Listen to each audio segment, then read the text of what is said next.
All right, it is a Friday, which means one thing, and we get to start things off on a very fast-paced show, the only way that we traditionally do Fridays. Well,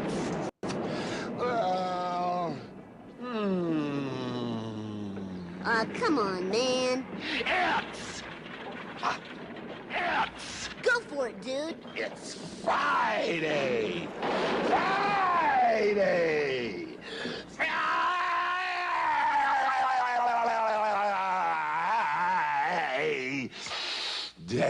It's Friday, and it means that we got to fly. So here is the deal with the show. First half hour, we got a lot of news to get into, most of it international. And we're going to go through headlines, and unfortunately, some of the stuff is behind a paywall, although the particular entity that we are referencing is running a special for the next 6 months. So if you're interested, it would be requested required reading. It's $1. Just make sure that you dump out before the end of January of 2027. So we're going to get into that. There's a lot to get into. 9:30, Dave Leno, Opposition Research, getting us ready for Philadelphia and Atlanta. 9:45, because of Dave. Dave is having to juggle an assistant producer. And availability for Dave turned into 9:30. So we will gratefully accept Dave at 9:30, Michael Parkhurst at 9:45, Steve Cangialosi at 10 o'clock, Jalil Anibaba at 10:15. Then we get you ready for the weekend in Major League Soccer. Then we get caught up on all the other news, notes, and things that will get you ready for the weekend. Reminder, 3:30 pregame today on the network. Atlanta United 2 hosting Carolina Core. Battle in the Eastern Conference and MLS Next Pro. Atlanta United 2 needs to keep the beat. And if they win the matchup against Core at the Children's Healthcare of Atlanta training ground, that would put them in fourth place. I believe things have not changed. Okay, so it would be fourth place in the Eastern Conference. Crown Legacy at 40, Crew 2 at 39, Chattanooga FC at 37, Revs at 36, OCB at 35, Atlanta United 2 at 33, 10 wins, one of three teams in the East with 10. They win, they go to 36. They'd be in fourth to start the weekend. 3:30 pregame, 4 o'clock kick. I'll have your pregame and your halftime. Maddie will have your call, and we'll take you through that to kick off the weekend. Remember, tomorrow, 7:40, it is Atlanta United, Philadelphia Union, 92.9, the game in the Odyssey app. Abe and Maddie have your Five Stripes countdown starting at 6:30, kickoff 7:40, and the full-time report after across the network. So that's the stuff this weekend to keep an eye on when it comes to here in the footprint in and of itself. So opening kickoff brought to us by our friends at Black Pitch Coffee, blackpitchcoffee.com, here from the Kaiser Permanente studios. We could not do anything without our friends at Kaiser Permanente. So it is a very, very busy day. Opening kickoff, starting a day with the most important stories in the game. The right way to start your morning. Black Pitch Coffee, part of the SDH community, showing up at events all over Atlanta. Try their home blend made with beans from Brazil and Guatemala. Heavy body, notes of walnut, semi-sweet chocolate, and a rich world-class finish. Opening kickoff brought to us by our friends at Black Pitch Coffee and blackpitchcoffee.com. All right. It's been a very, very busy morning internationally. So here is, and a lot of this is funneled through what we know from Martin Ziegler. And we're going to kind of work backward here a little bit. I know that a lot of this will probably shock you. Apparently, 2 hours ago, it was released that FIFA issued a brief to expand the World Cup to 64 teams, the decision by August the 14th. That is not a surprise, nor should it be. It is a research brief that has been formulated and pushed out to anyone who would be willing to read the 5-page document. Background and purpose listed in the research brief. FIFA is considering the strategic implications of a possible expansion of the FIFA World Cup beyond the current format. Therefore, FIFA wishes to appoint an independent agency to determine whether and how expanding the FIFA World Cup from 48 to 64 participating national teams starting with the 2030 edition would impact on the tournament proposition and on the football ecosystem. Decision to appoint an agency to be taken by August the 14th, who would then have 4 weeks to complete the analysis in time of the proposed September 19th deadline for associations to vote on selling off the World Cup stake. Once again, that is from Martin Ziegler. So right now, you're looking at, and as of all of these confederations have put all of their votes behind folks, right now you need 150 of the 211 to vote against a proposal for it to stick as a no. UEFA's at 55. Then you have other confederations that have limited, that they have the numbers that are posted, but because of eligibilities and such, right now you're looking at CONCACAF at 35, UEFA at 55, and the Asian Federation at 46. So that puts them at 136. You're basically 15 nations away from getting a no on any kind of a clear majority of ideas. So 211, and you need 150. It can't be just a simple majority of 106. So in play, you have 75. You have Oceania's 11, CONMEBOL's 10, and then the CAF at 54. So keep an eye out on that this morning, and we'll see how that continues to shake out. Also, Carlos Cordero, Infantino's senior advisor, has quit over the World Cup plan. Quote, as a senior advisor to the FIFA president, a former banker, and a lifelong football fan, I cannot stand by while FIFA considers selling a stake in the World Cup. Let me be clear, I had no involvement in this proposal, and I oppose it unequivocally. It is a bad deal for FIFA's member associations, a bad deal for football, and a bad deal for the long-term future of the game. Football has been central to my life, and after more than 35 years in banking, I understand both the value of this asset and the consequences of giving part of it away. That's why this proposal should be rejected. FIFA already has access to extraordinary financial resources. The organization sits on billions of dollars in reserves and no debt. The FIFA president himself has highlighted the $15 billion in revenue generated between 22 and 26. If member associations believe additional investment is needed to develop the game, FIFA already has the financial capacity to provide that. So Carlos Cordero has senior advisor has quit over this World Cup plan. So you've got that in play.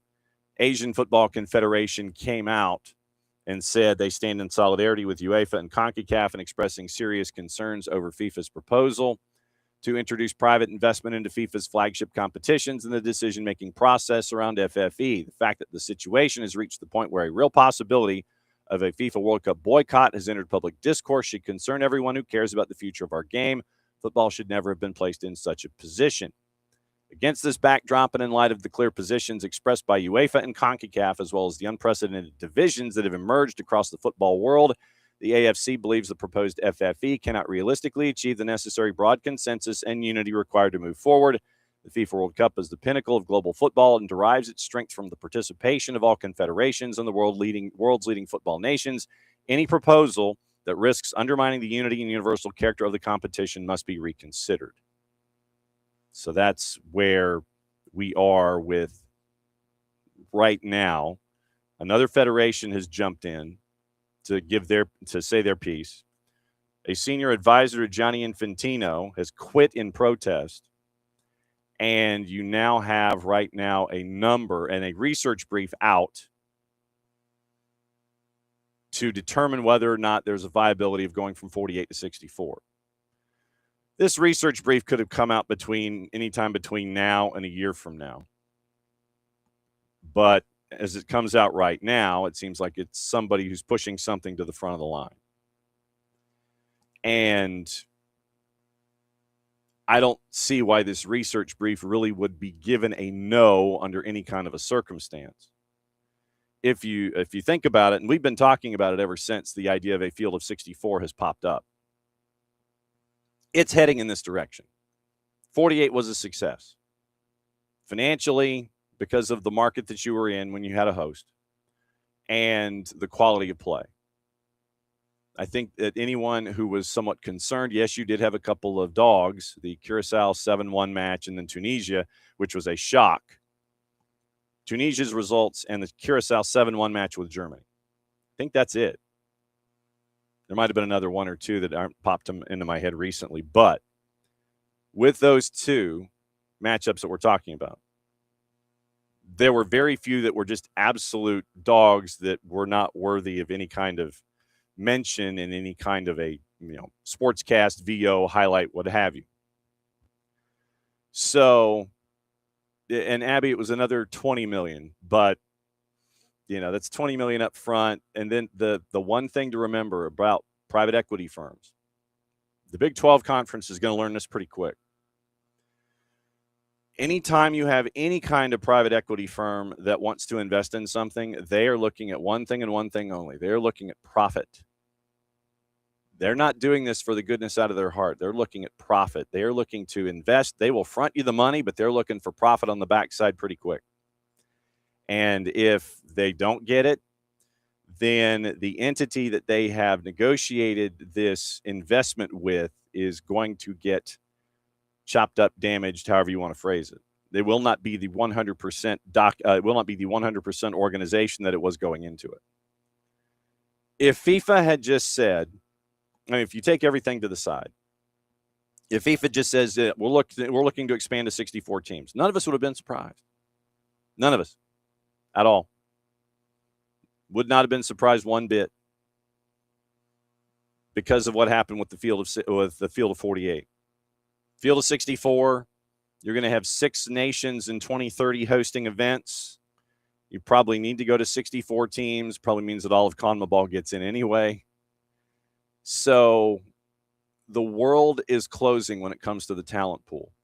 64 to me is the max. Like I said, I don't want to necessarily have anything in Dayton going on Tuesday, but I was reminded that the Intercontinental Playoff kind of was like Dayton and the in the round of 68, the Tuesday, Wednesday playoffs to get in to play the number 1 seeds.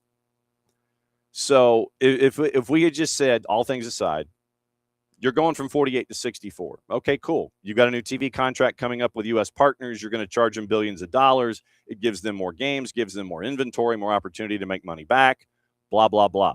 No surprise off the board at all. None. Zero. Not happening. No surprise. But the fact that you have this now coming forward, as it was written yesterday in a research brief from FIFA, you're kind of decision by August the 14th. Clock is ticking. You got to come up with something. Okay. Honestly, I knew that the field of 64 was coming the second it was mentioned. When you have expiring television contracts, when you have TV partners that are more than willing to drop that kind of dime and then make that money back, FIFA will be okay. And as Carlos Cordero admitted, they have 8 figures to the left of the decimal in reserves. FIFA would have been fine. But we see where this goes now when you have a senior advisor to the president of FIFA who has resigned. You have another confederation come forward and sit there and say, nope.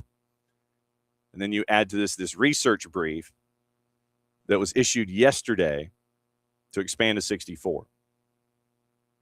All things separate, the last one that we've been talking about, no surprise. But then when you add everything else that's been going on recently to all of this,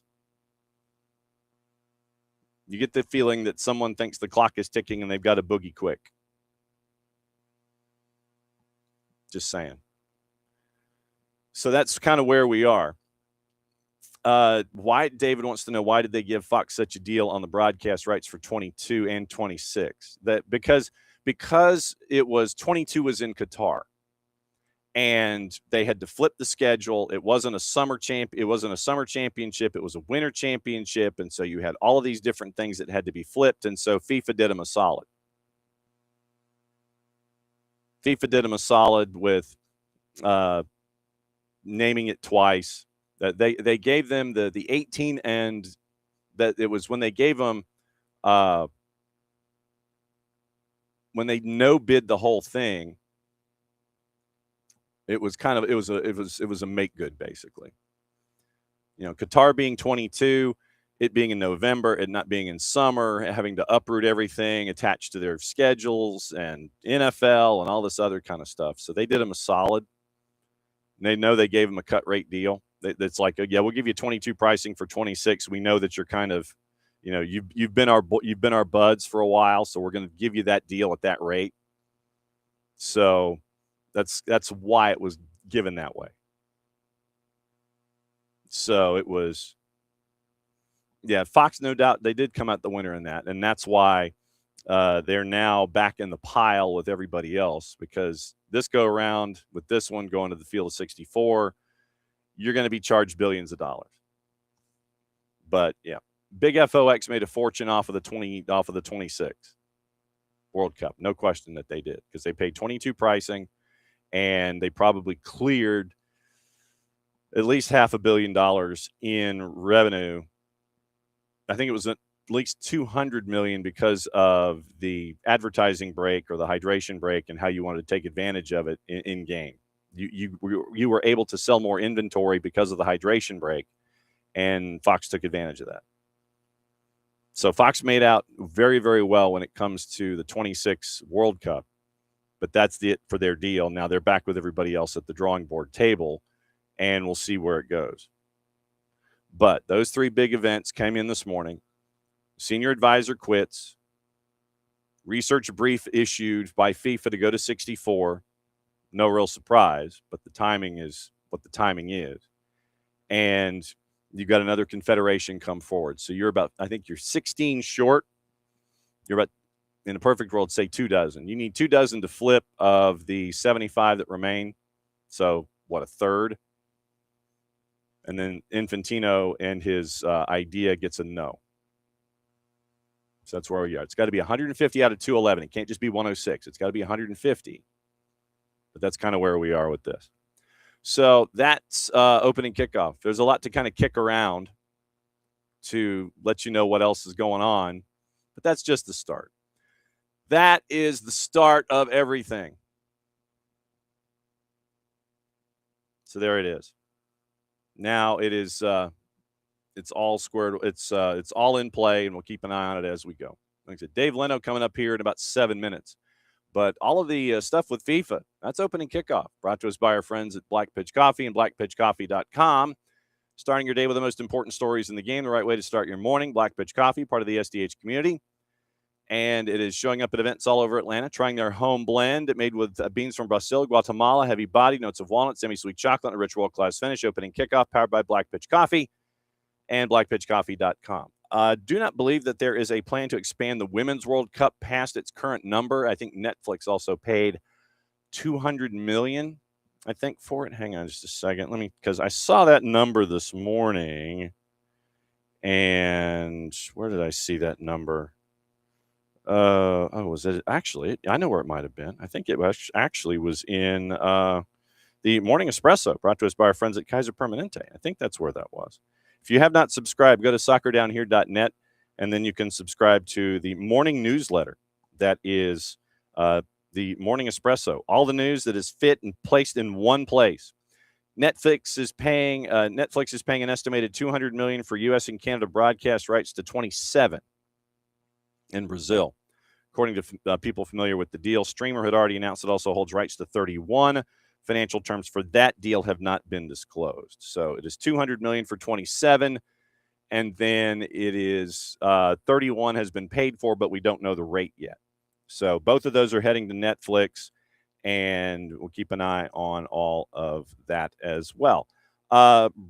Breaking news or developing story coming out of Columbus, and it looks like Max Arfston is heading to Middlesbrough. It's like everybody's heading to Middlesbrough. It's turning into Middlesbrough. Tom Bogert, Tommy Scoops on the Blue Butterfly. Middlesbrough finalizing a deal to sign Max Arfston from Crew. Fee up to $7.5 million, including add-ons. Crew get a significant sell-on fee. Arfston expected to travel to complete the move in the coming days or week. So that looks like another piece of business for Crew. We probably should catch up with our friend Chris Doran and find out what the latest is there. Yeah, Pedro Amador heading to Hapoel Beersheva, and that apparently is a 4-year deal. And we'll get into that as we will. But he had been passed on the depth chart. He was going to probably not be renewed as a contract after this year. He did have an option year, but simply after his start in 24 had downsloped in his production in 25, been passed over for Elias Baez in 26. So basically, you got resources for someone in a contract that you weren't going to renew, who was just he was surpassed by multiple folks. And Tata Martino had mentioned this week that when you were looking for replacements, you could have had 4 other dudes. Yeah, Beersheva, yes. I took a beat in between the 2 E's. So yeah, Pedro Amador to Hapoel Beersheva, and there you go. All right. I got to check on the status of his executive producer, and we'll find out how it is. So Dave, how is your executive producer that you were trying to navigate to make sure that you could be here with us? Good morning. My executive producer and boss, Logan, my beautiful daughter, who's 2 years old, is at a day camp nearby that she does not go to, but my wife and son do. So I made some arrangements, went to training yesterday with the union, got Logan over to day camp for a little bit, and gives me a little bit of a morning here for at least maybe an hour and a half. And I'm right back into the prep mode and with the 2 year old, but happy to be with you. As always, my friend, it's great to see you. We got you for Yeah, 15. you too. We got you for 15 solid before Michael Parkhurst comes in Yeah. the quarter till. I got to ask you about life on the Richter scale, and it's probably both figuratively and literally with Ryan Richter, the new head coach. How are things different now? Because for anybody to sit there and say, "Oh yeah, it's just Atlanta United and Philadelphia," you're different than it was earlier this year by a long stretch. For sure. I'm not trembling as much as maybe I was the first half of the year. To your point there, it's taken me back to eighth grade science class with Mr. Fleeger nearby where I'm living right now. But first off, let me say I'm so happy for Ryan getting this interim tag. It's kind of like a little Sandlot moment for me. My first job with the Union in 2016, I was the voice of Bethlehem Steel, which is our second team now, Union 2, but at the time they played in USL before Next Pro. And Ryan was the captain. So I was out on sponsorship things and going to, kit launches and various other different events with him and Derek Jones. And, that was towards the tail end of his career, a supplemental draft pick for the Union. And by the way, has worked his way all the way up from pre-Union Academy all the way through to a first team assistant coach a couple years ago under Jim Curtin, Union 2 coach recently, the last 2 years, and now with this interim tag. And things are very, very different. The guys I feel like are playing with a little bit more freedom. I feel like, John, that the break came at a right time for the Union. And I think a lot of teams maybe could say that are towards the bottom of the table in both East and Western conferences. And I think it was a reset. There's definitely been some change. Sporting director John Shear got that job. A couple guys are out, like Owetsu Makanyu had a great year last year next to Glesnes. An up and down season this year is really a center back one. He just transferred to Rangers. He didn't come back after the World Cup with South Africa. And, we start now with 6 consecutive home games, including Leagues Cup. So we beat a good Red Bull team 3-1. We get our third clean sheet against Seattle last week, and we play a struggling Atlanta side. So we have momentum, but I think the focus for Ryan and company, and I hate to use a cliche, but it really is one game at a time for this group. That's $1 in the jar, by the way. When you do, and we'll take a look at the jar at the end of the year. You've been reading my notes. I did want to talk about the back line because Makanya didn't want to come back, and so he was transferred out. And then you bring in somebody that you're familiar with. It's not necessarily an even swap, but what's it like to have somebody back from Birmingham, not Birmingham as we say here in the Southeast, but Birmingham? He comes back to a place, get back to where you once belonged, Loretta. I mean, what's that like? The tenor of the club has totally changed. And what's important with bringing back a Kai Wagner is a lot of the guys know him. And the new guys are already getting the feel and the vibe just being down there a little bit and talking to Kai off the side myself several times already since he's been back. It's like he's picking up right where he left. This is a guy, multi-time All-Star, multi-time Best 11 player. This is his home, and I think speaking with him, a lot was reported in the press and conjecture, I think, by fans that it was solely, family and his wife, but also it was a football or soccer decision as well. And Kai had a great time here, and he's very into the Philly sports scene, the pride, also, of course, his young kids being in the Philly and also South Jersey area. And on the field, I could speak to tactically what the Union sorely missed for those watching or listening that did not see any of us. We had a lack of service from the channels in half number one. We never really replaced a left back in a Kai Wagner quality. And I'm not trying to put down a Philip Ndinga or Nate Harriel who filled in at left back all the way from training, from preseason training and training camp out in Spain all the way to this point. But there was a slew of other players. We even played Finn Sundstrom, a 19-year-old who played in USL with North Carolina at that spot. So sorely missed the crosses, and then we weren't as lethal, John, on set pieces. And Eloski had to fill that void, and some others. But Kai just has a whole dynamic, and also, having a guy with the leadership. I think the Union went from, as you well know, really since the COVID 2020 season, where we've been objectively one of the best teams at home and also just record. Um, I would say that we missed the veteran presence when you lose the four guys like a Wagner, a Glesnes, an Uwa back to Denmark, and a Ty Bribo to DC. You're asking young kids to step up and thrust in a role that they're not maybe comfortable or accustomed to doing. And I think, and I don't fault Bradley Carnell or any of the staff or the other players saying, hey, to a Nate Harriel or somebody else, yeah, you are going to have to start calling out guys in training. You will have to step up maybe in that regard, maybe including maybe an Andre Blake too. That's very boisterous with his back line, but might not be this guy that's expected to call out people. The same with Ali Bedoya, who's taken on a different role. So you had the voice and presence alone of Kai in the locker room and also on the field like that. There's a different expectation, and I see it at training, John, behind the scenes about the intensity. And that's what Ryan, I heard that word a lot yesterday at training down in Chester. Keep up the intensity. And then, tactically, what I'm saying, just a little bit different versus like I can go into particulars about, ball rotation and man for man marking versus zonal marking. But the back line, John, to your question, I'll finish with this, was a problem. The Union were very anemic. We're still we're still not fine tuned with our finishing up top with the strikers. That's one point. The second point is, as bad as we were finishing, we were probably even more so lackluster defensively in front of Andre Blake, which really led to a disappointing first half of the year. And hopefully, with Kai back and Nate Harriel playing center back, and the emergence of Anil Pierre, Frankie Westfield's been a delight at right back. It's going to be a totally different second half for the team. Voice of the Union, Dave Leno, joining us for Oppo Research here on a Freestyle Friday. Okay, since you mentioned it, I'll skip a line and I'll go to the offense from the back line. Yeah. Milan Olaski, who at times has proven himself to be a very bad man, and I mean that in the most optimistic sense possible. I mean, the guy can light it up. It seems like if you get him lighted, then that fuse can really carry you for quite some time. Ilaski Damiani, Indiana Vasilev, who freaks out every time he's on the show and he sees the Tormenta scarf over my right shoulder.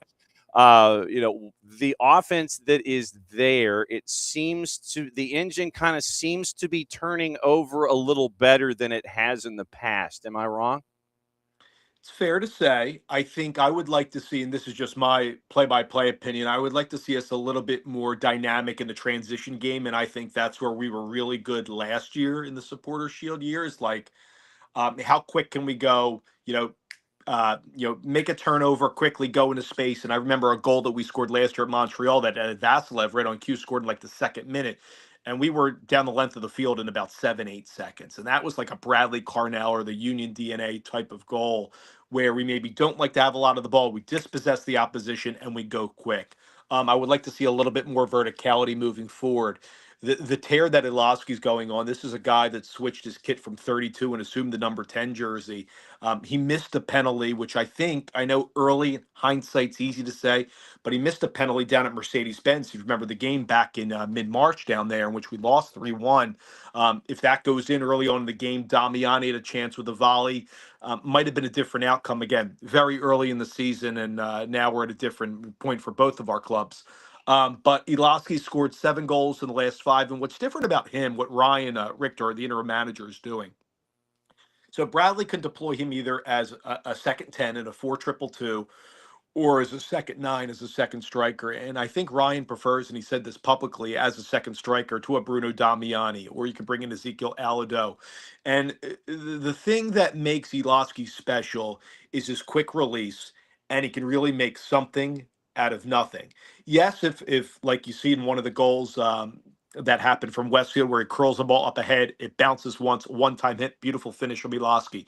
He can do that. He can run into space off a back shoulder of a center back, but then quickly, like he did in against Red Bull New York, a ball floats into the box, spins at a 360 off a defender, shoots and scores behind Marshall Ruddy. He can do that too, and that's the key for him. Finishing shots from a rapid rate, and I feel like center backs have to pay attention because he can run into space off of a center back.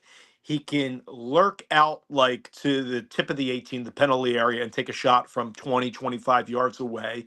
Or he can do some combination play, which is a tactic in the buildup of the Union where we were losing a lot of the second and third balls the first half of the year. I think fans would tell you, the media would say that we weren't stringing 3, 4, 5 passes together.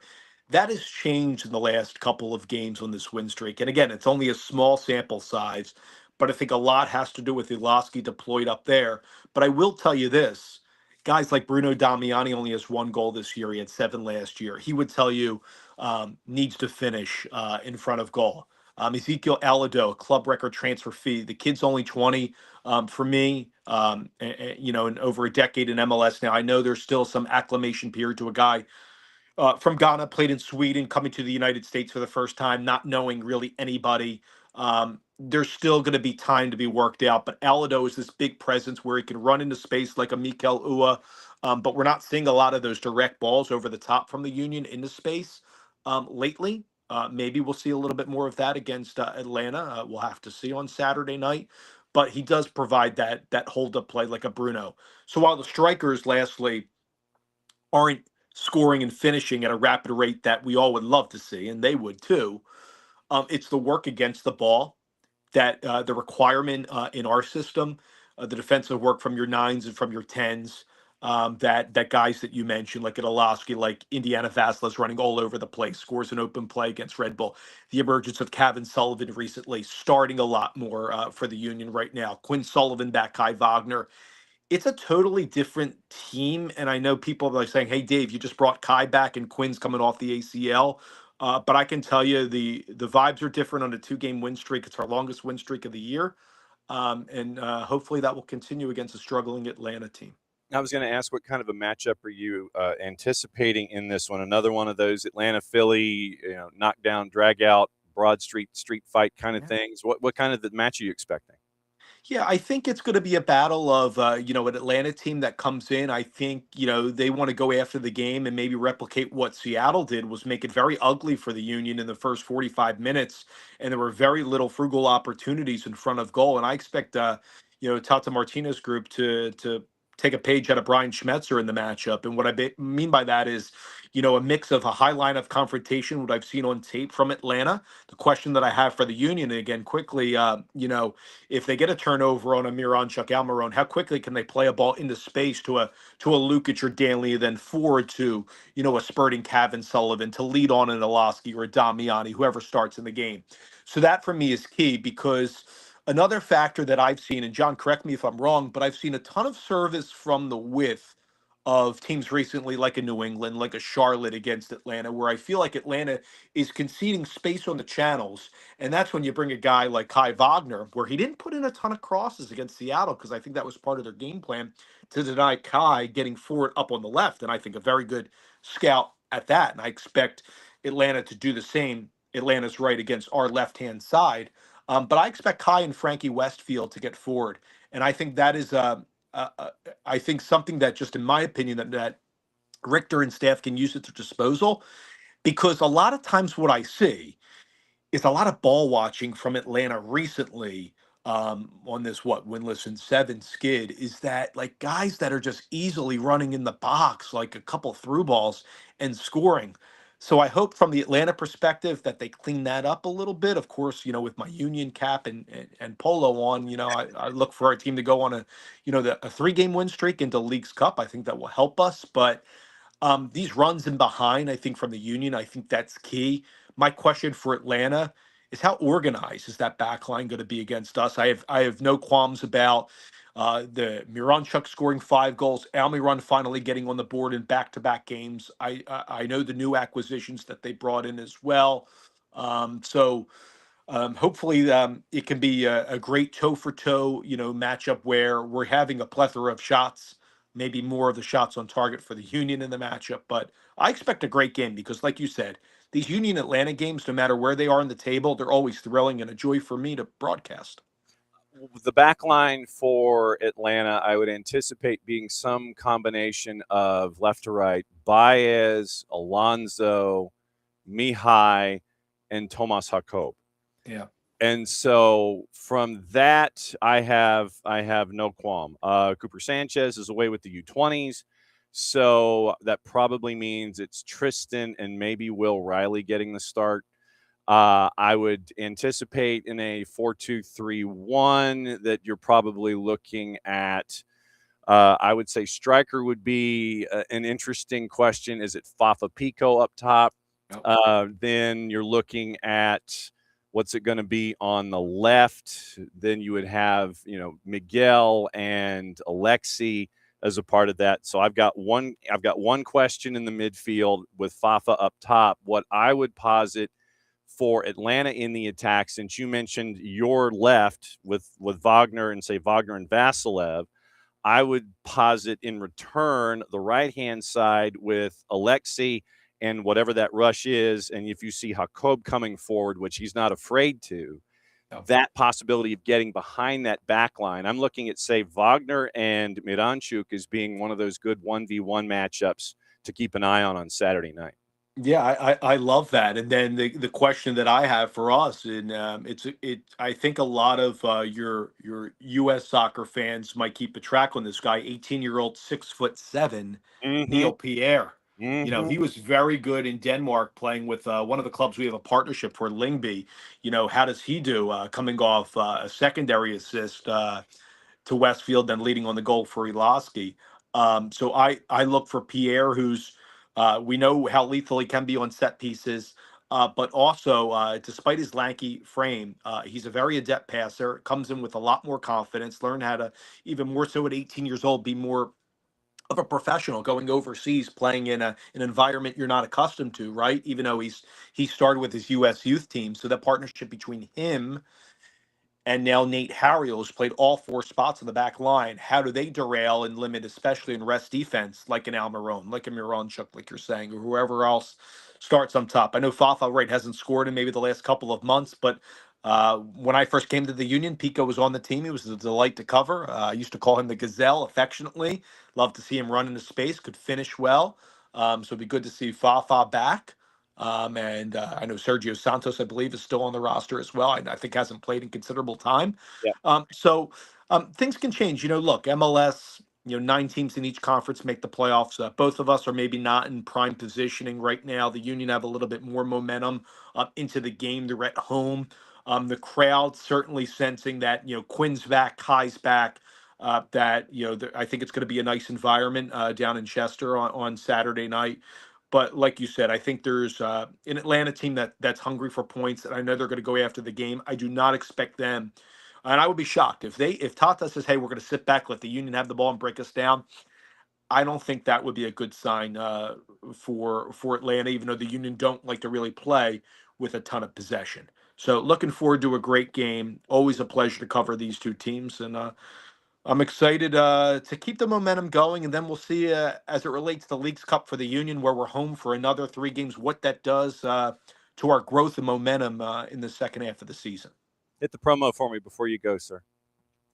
Yeah, so the Union against Atlanta. I have our Union radio call in the Philly market. Anybody can hear it from anywhere on the 97.5 The Fanatic app at 7:30. Also the home radio feed on Apple TV, choosing home radio. I'll be on the call with Union legend Sebastian Letou, but I always like to plug Mike and Jason, who do a terrific job with Atlanta's radio call. It'll be a delight to see them in Chester. They do a great job, as is your program as well. And keep up the amazing work. You and I always bounce from different sports, which we certainly love that versatility, and hoping for another great weekend of MLS. Absolutely, my friend. Great to see you. Have a fantastic call. Have a great weekend, and we'll catch up with you soon, my friend. Great to see you. All right. Thanks, John, for the time. Take care. There goes Dave Leno, play-by-play voice of the Union. So we go hot tag, and we bring in our buddy Parky. And how you holding up, sir? Morning, John. Doing great. Doing great. So who's winning this weekend? The Bears. The Bears are certainly winning. Yeah. I would not be doing my due diligence if I did not start by asking a question about that banner over your left shoulder. With what was brought forth by Pablo Torre and WPRI TV over the last couple of days involving the Kawhi Leonard situation, I will leave the floor to you, and you can address it however you wish. When the news came out that it did, what was your response, and I guess how much did you know of this? None. And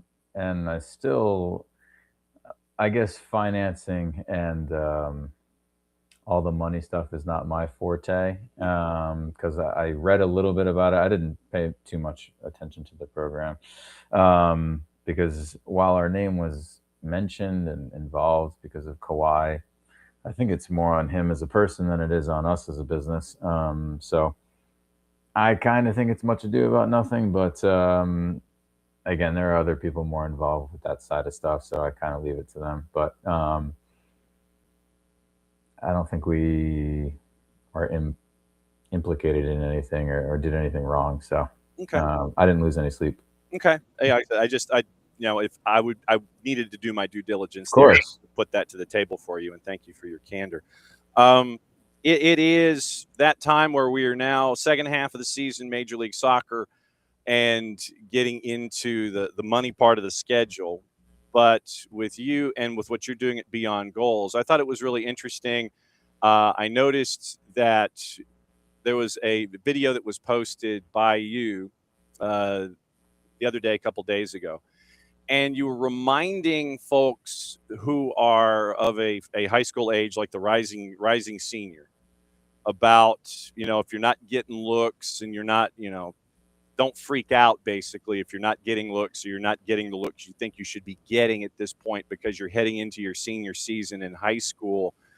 When you have these conversations with your mentees, what's the level of freaking out? Is everyone confident in their place? Is everyone are folks trying to figure out their path? Where are the levels of the rising seniors trying to get to that next level? Where are they in being assured of their futures and what those steps need to be? Yeah, we've got some that are already committed that are going to be juniors, and we've got some that have got a ton of interest that are going to be seniors, and then we've got some that have gone to some ID camps, have played here and there, and there's some minor interest, but nothing on the table. And I think for them and their parents, it's stressful. And so, it was just a little reminder of, hey, the path might not be exactly what you envisioned or envision currently, but there's a lot of pathways out there right now. So it was just a little reminder. And just because Rhode Island FC had brought on the player and I looked at his background and saw that he went to a JUCO, I was like, hey, this is great.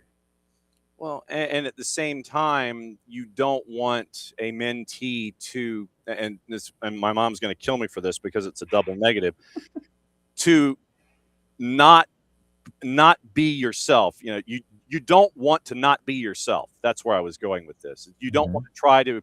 It's like, okay, you're this person on tape, and you've been this kind of individual as you're getting to the point to where you're a junior or a rising senior. And you think that you're not getting the looks you should get. So then the first thought by that high schooler might be, okay, I've got to change who I am. And that would be more detrimental because these schools, they don't see me they're looking for something else. I should try and be that person instead of who I am. And that might set you back even further in your quest to try to get to the next level. Totally. Yeah, you have to stick to what you're good at and not change who you are as a player and find the right program for you.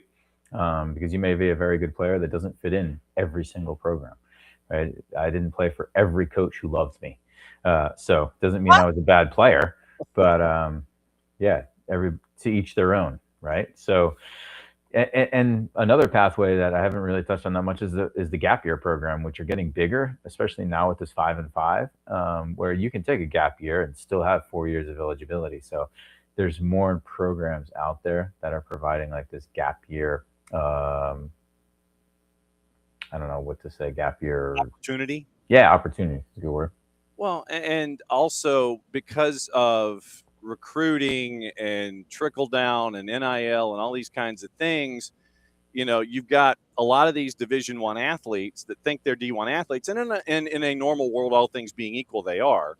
But because of NIL and where things go in recruiting, then you get that trickle down of, okay, so these Division I schools, they're locked in, and they've gotten their folks, and they've gotten all their transfers from all this place, and that creates opportunities in the mid-majors. And then the mid-majors get theirs, and then that creates opportunities in 1AA. I dated myself. Sorry, FCS, and then Division II, Division III, NAIA, JUCO, or overseas or whatever. So you've got to be nimble, I think, as both parents and student athletes these days too. Yeah, and it's tough to be nimble, right? There's a lot of people out there that, hey, I want to plan. This is what we're doing. This is what we wanted to do, and here we are. And go to a university and spend 4 to 5 years there and play on the team and graduate and do all those things. But it doesn't look like that for the majority of athletes. And so wrapping their head around other alternatives and options is, first is the education piece, and second is the buy-in.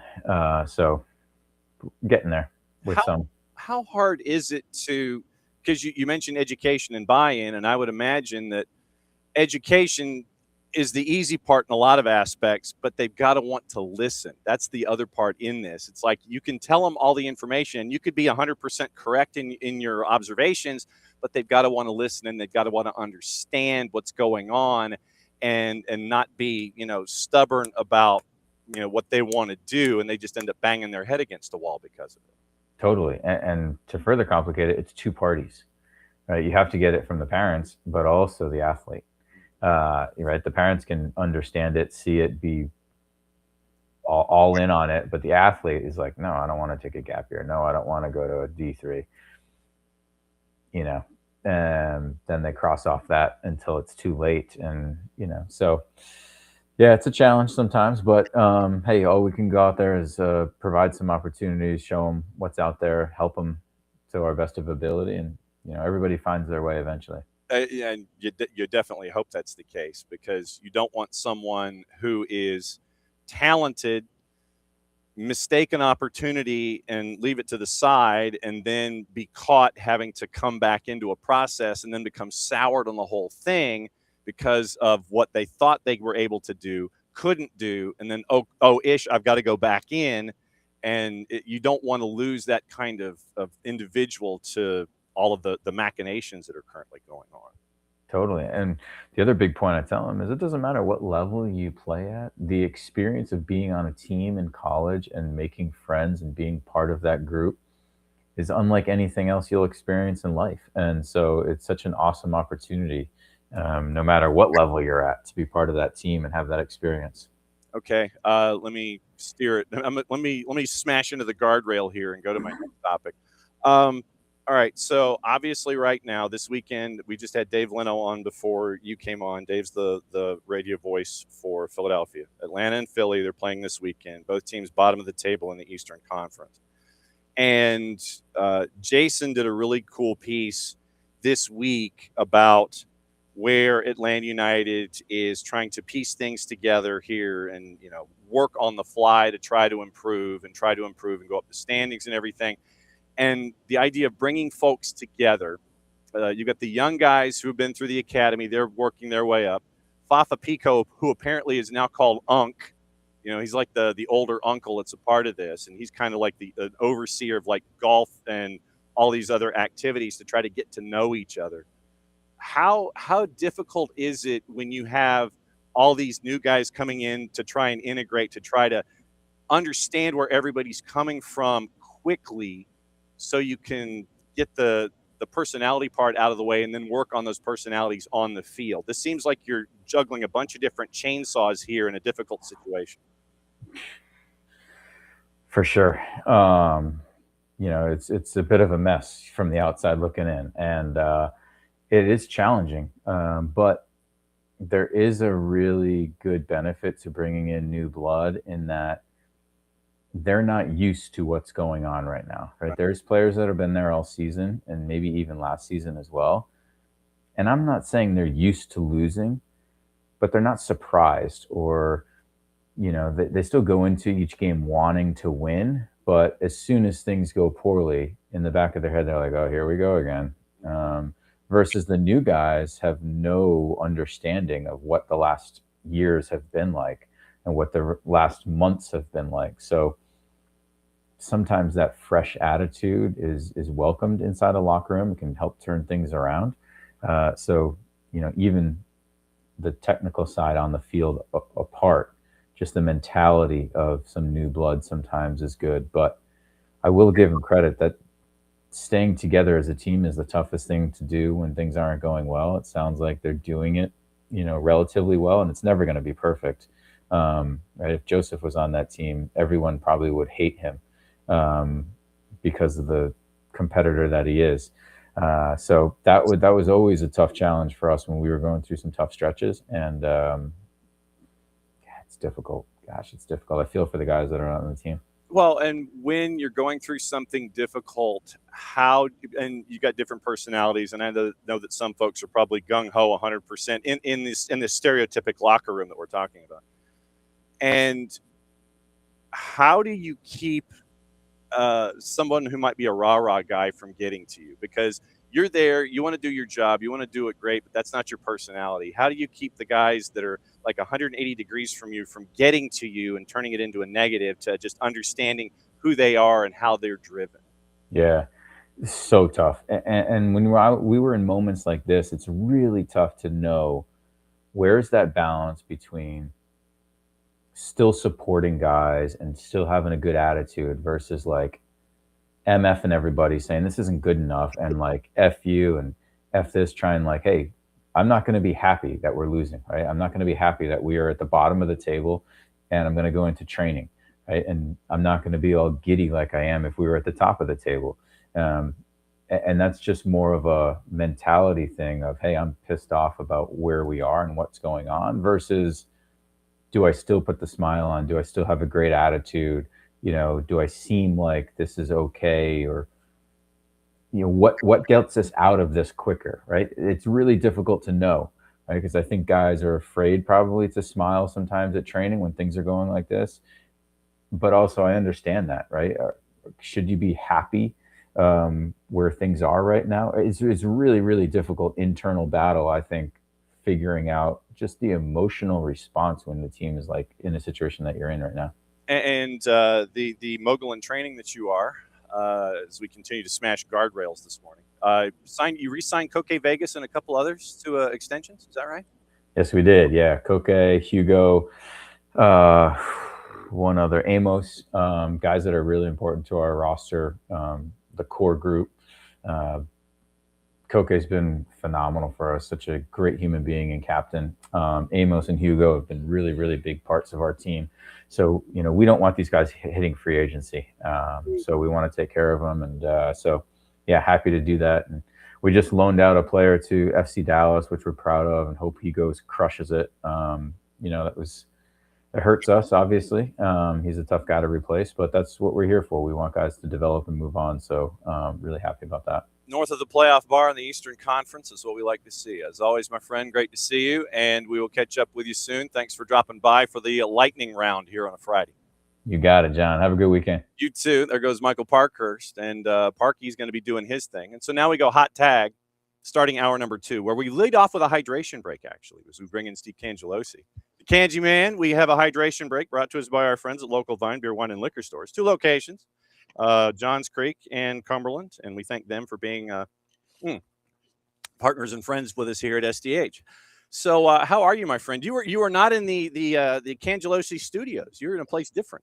No, we have pretty sketchy internet service in my office, and I've dealt with that for 9 years. Wow. We're in the middle of a move here, John. Have you ever sold a place and tried to buy a place at the same time? The boss has. I have not. It can be a lot. So many things don't function right now. Okay, so I'm here. I hope you have me clearly and cleanly, and we're all good. It's always good to be with you, my friend. How are you doing? Running around just as fast as you, trying to keep up with you. How is study hall getting ready for this weekend for you, sir? So I am basically the voice of FC Cincinnati for about a 3-week stretch here. The fans there are going to be sick of me in Ohio in short order. I hope I'm kidding. I have about 4 of their games in a span of about 3 weeks. This is an intriguing one. This is a good one tomorrow night. Cincinnati, San Jose. It's the teacher versus the student in a way. Bruce Arena, some 30 years, the senior of Pat Noonan, who hired Pat as an assistant for Club and Country, let's not forget. And 2 teams coming into this and both needing it for different reasons, I think. FC Cincinnati right now is the more fascinating study. You and I have watched this league and this game for a long time. I don't think I recall covering a team that is flirting with setting records for goals scored and goals allowed at the same time. But that's what Cincinnati is at this moment. And the end of Hell is Real was certainly both real and hell, depending on who you were talking about. And Dado Valenzuela and Mo Farsi, they went completely haywire, and it goes up the ramp, and the video came out from Columbus TV. Dado, I think, got another game added to it. And so FCC's coming into this a little interesting, shall we say, with this matchup with San Jose. And let's not mince words. Valenzuela did something stupid. Mm-hmm. And I think I spoke with Pat Noonan yesterday, and he said, basically, I left him alone for a couple of days. I just wanted to see how he would sort it out on his own. He feels pretty bad about it. Justifiably, he did get the extra game suspension, by the way. And it comes at a time when he's playing pretty well, John. All of the accolades for Cincinnati with this fantastic goal output that they've produced to this point have gone to Evander and Kevin Denke, as they should. I mean, goal scorers are the one who should get the headlines, but sort of an underlying factor in both of them hitting double-digit goals as quickly as they have is the improved play of Dado, who's become a very important part of the engine that makes that midfield hum. He's a young guy.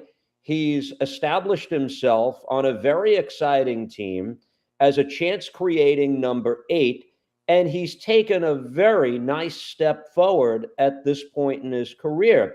And I think as the week has gone on, what's been communicated to him is, look, you've stated what your goals are. You want to play in Europe someday. You think you have that in you. Maybe we think you have that in you.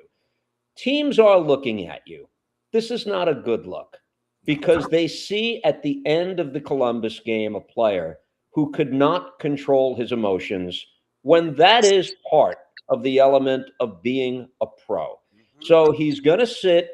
He's going to miss this game. He's going to miss the game on August 15th. I'll clarify that he can and probably will play in Leagues Cup. They've got a game against Pachuca on Tuesday night. So he'll stay in the mix somewhat.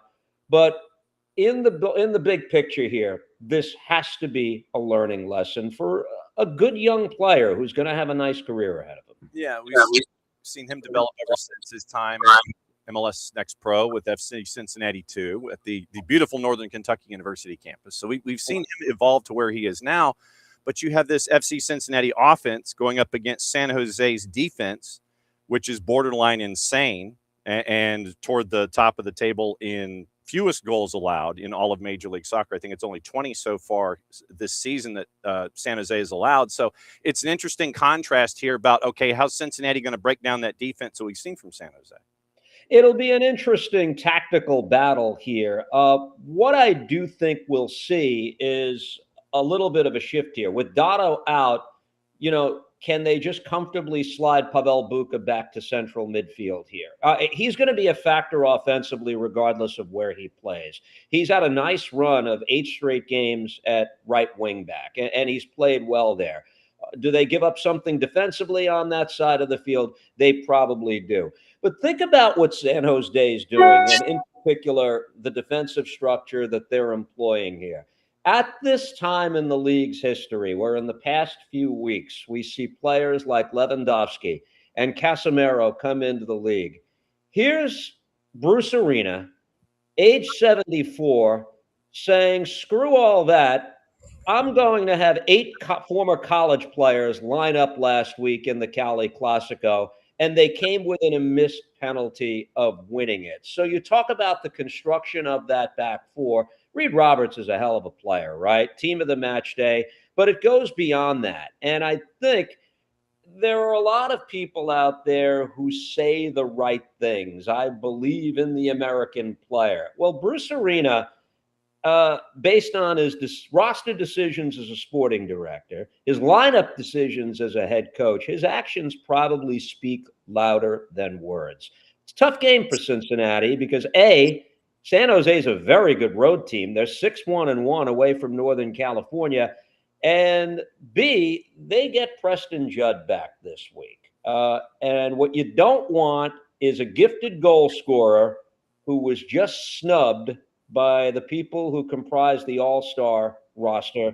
And I would expect this team and that player in particular to kind of come out with guns blazing this week. Well, and I'm somewhat, the people's eyebrow on San Jose at times, because it's like, do we consider the game with Orlando City as an outlier and just a clunker, and you put it in file 13 and screw the tape and don't even look at it, and focus more on what happened in Cali Classico? Or do you sit there and take that game with Orlando City, kind of put it off to the side as a reference material, maybe as an appendix B or C for your evidence going into this particular game? Where do you hold Orlando City in that 4-0 clunker?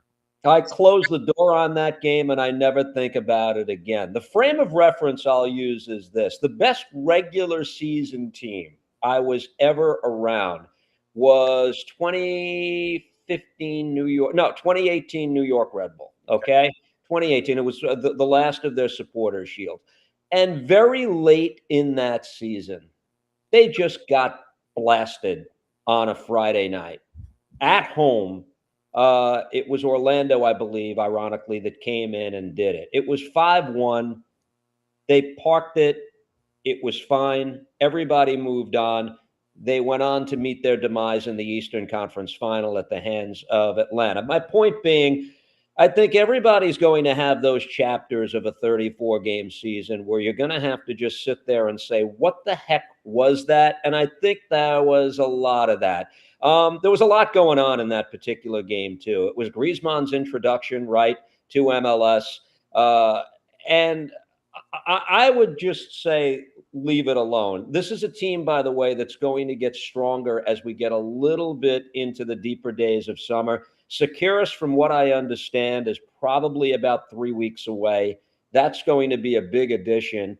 And to me, that's one of the badges of honor of Preston Judd's season, because you could make a case he's been as valuable to this team as any player in the league, because what happened with him when Timo Werner went down and when Securis went down long term, his play didn't drop, his play elevated, and he probably played his best soccer in that stretch. So I think we're probably still a few weeks away from all pistons firing for this team. What stinks for San Jose is that we just came off this World Cup break, right? And these teams that are not part of the League's Cup, like the Quakes, now have to go into hibernation for another 2 weeks. So there's a little bit too much stop and start this year, John, but ultimately, I think talent wins out. I'd be surprised if by the end of the summer they didn't find a real gear again. Points-wise, they're still tied for first in the Western Conference with the Whitecaps and LAFC. And for me, where Cincinnati is concerned, they are the box of chocolates at times. It's like, they're going to come out here, they're going to score 6 or 7 theoretically. They're going to be gangbusters on offense, and they'll just boat race you, and you're going to sit there and go, all right, that was a Horizon job. Or they're going to put up a clunker themselves. And that's why, with me, FC Cincinnati, like I said, I don't know what version I'm going to get with them. And this is on a match-by-match basis right now with them.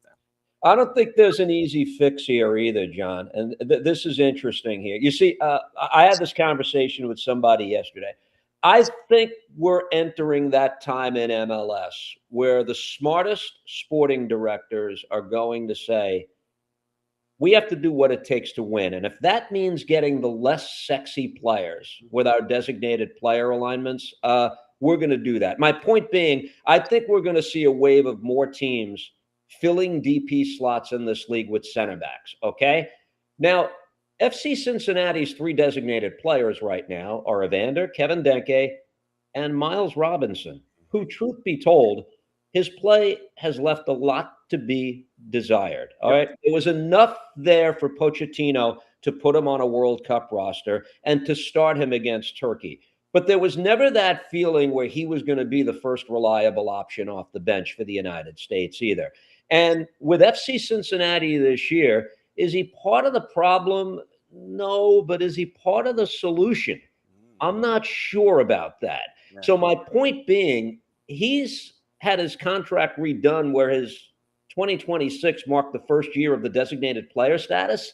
And you can't add at that position again. Even if you try to get even let's say there's a 4th designated player spot that comes into the roster rules in short order. You're going to have 2 center backs occupying 2 of those. There's a lot here for Chris Albright and Pat Noonan to talk about. This is the group that I think they're going to sink or swim with, okay? But when we're sitting here with half a season done, and we're actually wrestling with the idea of Samuel Guidi, a natural midfielder, maybe being the most reliable defensive center back that they have, well, that raises a whole bag of issues, doesn't it? Mm-hmm. I would posit that probably the best coach or that got the most out of Miles was Frank de Boer. Well, yeah. And that's how far back in the timeline we're going here with Miles. Yeah. Miles was not a key contributor to that Atlanta 2018 championship team. He didn't play a lot. Obviously, as the years went on, he settled into something a little more special. Look, I think Pat Noonan's a good coach. All right, let's just take a step back here, okay? Yeah. I think that him coming into the equation and winning all of those 1-goal games the last 4 years, that's not a fluke. That's a guy who knows how to manage the game, okay? And to see them slip away from that, it's a little bit eye-popping this year. Whatever's there in Miles Robinson, I think Pat will get out. But I'm questioning now, as he approaches the wrong side of 30, have we already seen the best of what this guy has to offer?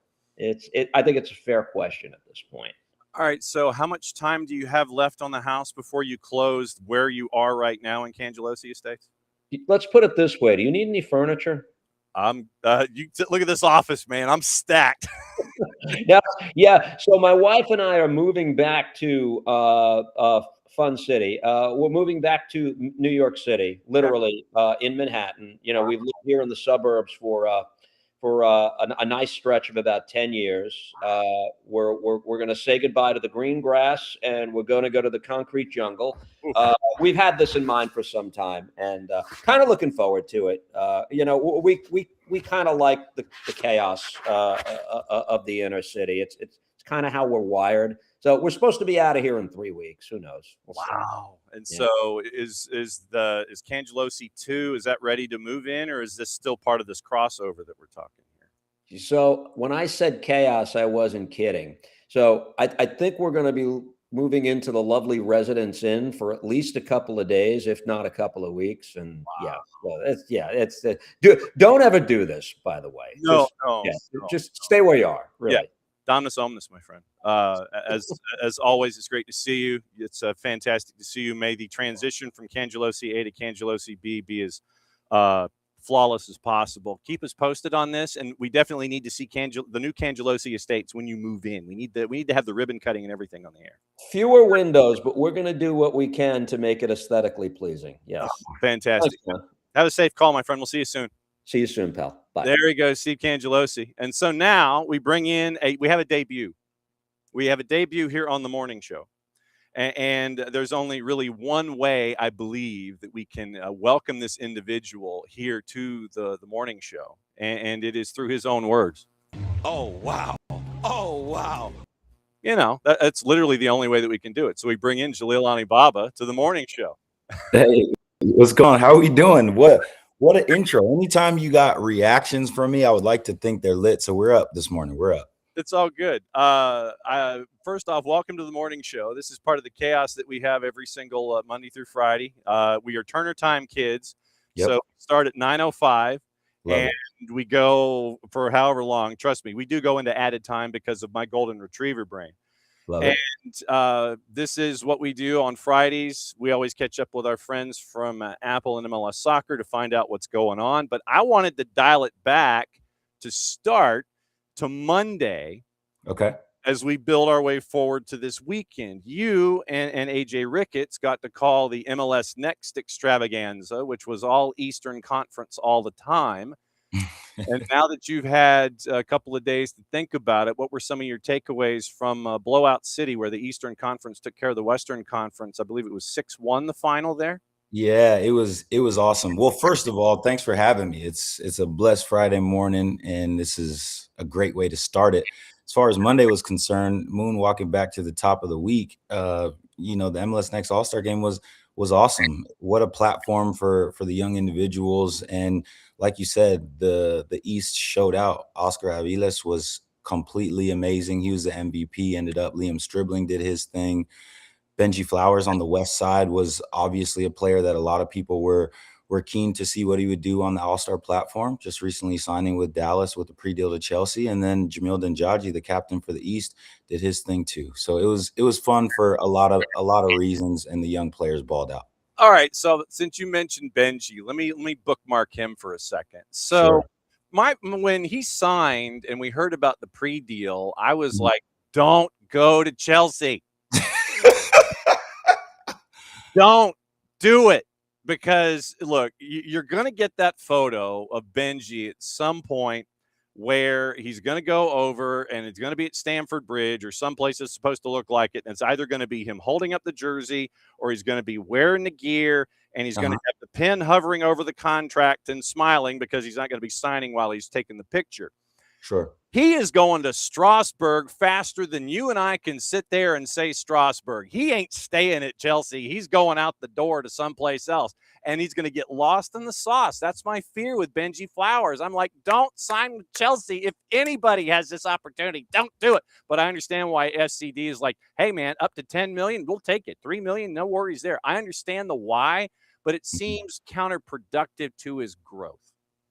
Well, let's flip the perspective, though, John. If you were a kid his age and sat down with that opportunity in front of you, very, very difficult to say that you wouldn't take it, and you wouldn't bet on yourself to say, okay, of the young Americans that have recently gone to Chelsea and similar deals, because we haven't seen anything like this as far as FC Dallas is concerned, MLS is concerned, but on similar deals.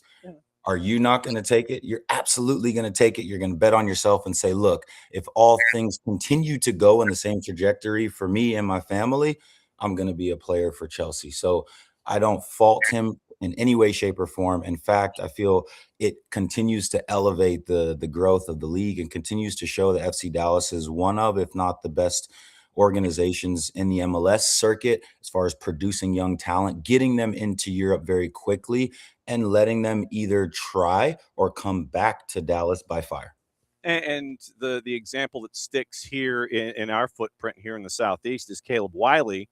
Of course. Caleb signs with Chelsea, heads out to Strasbourg. He battles injuries and such, and then he goes back from Strasbourg back into the chain, trains with the first team, loaned out to Watford. And by the way, he gets loaned out to Watford. So that's why I think that there's, in addition to just, Chelsea wanders into Sharper Image, and they sit there and it's like, ooh, we want all these toys. We want the vibrating chair and the lava lamp and the radio operated helicopter and all of that stuff. And that's the way they operate.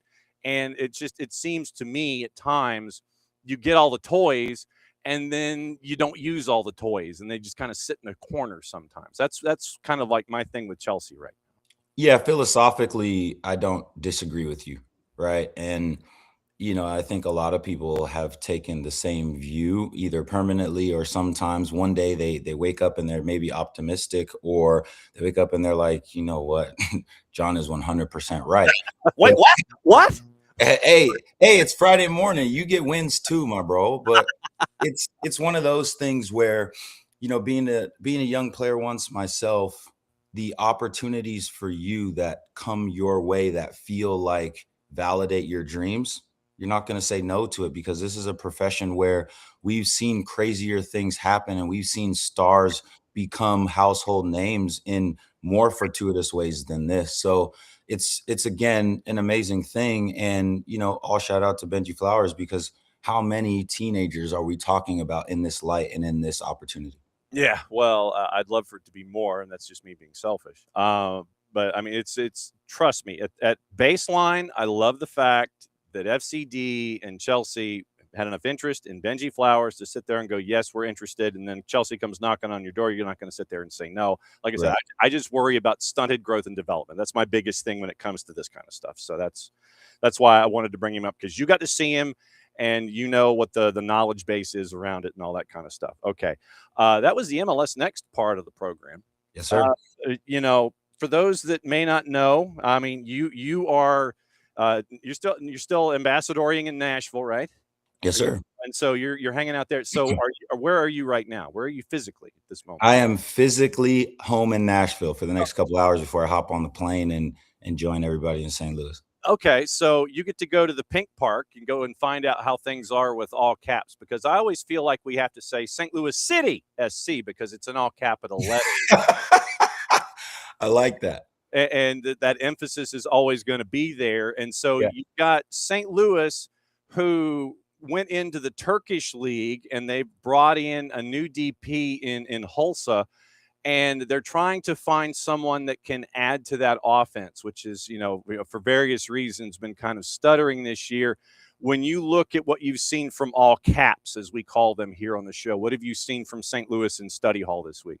Listen, I've seen consistency in results. I've seen the ability to get the best out of what was formerly their roster before the summer. Right. And I've seen their stadium, which is one of the best in MLS, hands down, bar none, be very happy with their exploits. I think when you look at leadership, right, closer to the top and then down, Corey Ray has done an excellent job to just kind of solidify things and get consistent results. So this is a market that I've always been, hoping to do better. And now that we're seeing, again, consistent results, I think the MLS fan who has a wider perspective should be happy with what's going on in St. Louis. And I know the local fans are definitely happy, in speaking to them as well. Yeah, and it's the focal point for those that may not necessarily know them as backwards and forwards right now is Marcel Hartel Holiday Inn. Yeah, facts. When you look at what he's been able to do, leading goal scorer with 5 at the moment, and so Yeah. they've had a lot of different folks score, but they haven't had the one guy who's been like close to double digits. Hartel has been the one that's been close. You've got Chris Durkin, Sangbin, Bashir, Edward Lewin, who is obviously battling injuries and other things too. It's just you want that offense to kickstart itself somehow. Do you think that Hulsa is going to be that guy? Obviously, the front office does, but I'm wondering about integration and how long it's going to take him to get integrated into what they want him to do. That's always the question with transfers coming into the summer, right? If you flip it and go across the pond, it's transfers coming in the winter. It's not always the easiest thing. We've seen countless players that have come in with, amazing resumes and or even off of like extremely hot form from wherever they were coming from. And then they come into MLS and sometimes they don't start balling out in the way that their resume reflects until the next season. Obviously, if you're in the St. Louis camp, you want that to happen sooner rather than later. I do think that he has the ability to be, another cog in the wheel that will make St. Louis that much more indefensible. Don't forget about the new signing in Alexandru Matan as well. That's my homie. We played together in Columbus. He has the ability to undress a defense individually, but also he can be that second, third, fourth link up player where if you're focused on Hartle and company, you're gonna lose at least one or two players either on the back post or top box. So I'd like to think they are more poised going into the second half of the season for signings, and it'll be interesting because if the building keeps rocking in the way that it's been rocking, it's going to continue to be a market that MLS fans, St. Louis fans, and the league will be happy about, to be fair. And it's got some of the best food that you can ever find in a bunch of different pockets. Our friend Casey White, we've given her the scouting report about places to go and all the different pockets in St. Louis. So she's got her foodie map all lined up. I'm still trying to figure out why they don't have I'm from the Lou and I'm proud as their, like when they get the goal scoring going. Yep. You get Nelly going, I'm from the Lou and I'm proud. That's one of the things that was to me as a no-brainer, and I've yet to hear it. And I'm like, what are you people doing? You're sleeping at the wheel here, man. Yeah, facts. I mean, there are a lot of Nelly tracks. There are a lot of St. Lunatics tracks. You could lace behind a goal. You could find me at St. Louis. You could do a lot with that. But listen, when it comes to how a club has been marketed, I think St. Louis has done an excellent job. Again, we talk about facilities often, and that has been a main recent attraction. When I say recent, the last 10-ish years in our league, right? It's one of the main ways that organizations, owners, CSOs, coaches have been able to track top-tier talent through the World Cup, through European exploits, foreign exploits. Is because of our facilities, and St. Louis is at the forefront of that. There's no way around it. And then RSL comes to town, and they are a bunch of bad men. They I mean, look, and the thing is that they are young. Yes, sir. And yes, sir. They are young, and they're pains in the butt. I mean, Hezer Connie and Gozo, everybody looks at Diego Luna, yes. Sure. But that right-hand side of the attack, we got to see it early in the season here in Atlanta. You're looking at Hezer Connie and you're looking at Gozo and Solon's up top, and they just come at you in waves and waves. And they are serious trouble when they get into that rhythm that we've seen offensively. Absolutely. And on the right-hand side, don't forget about the homie too, DeAndre Yedlin. When you need or when you have youthful exuberance on one side, it's helpful to have experience balanced with still that sprinkle of athleticism. So it's very difficult to, count out what they can do on just one side of the pitch. But you're absolutely right. I love the way that Gozo plays. I just love it.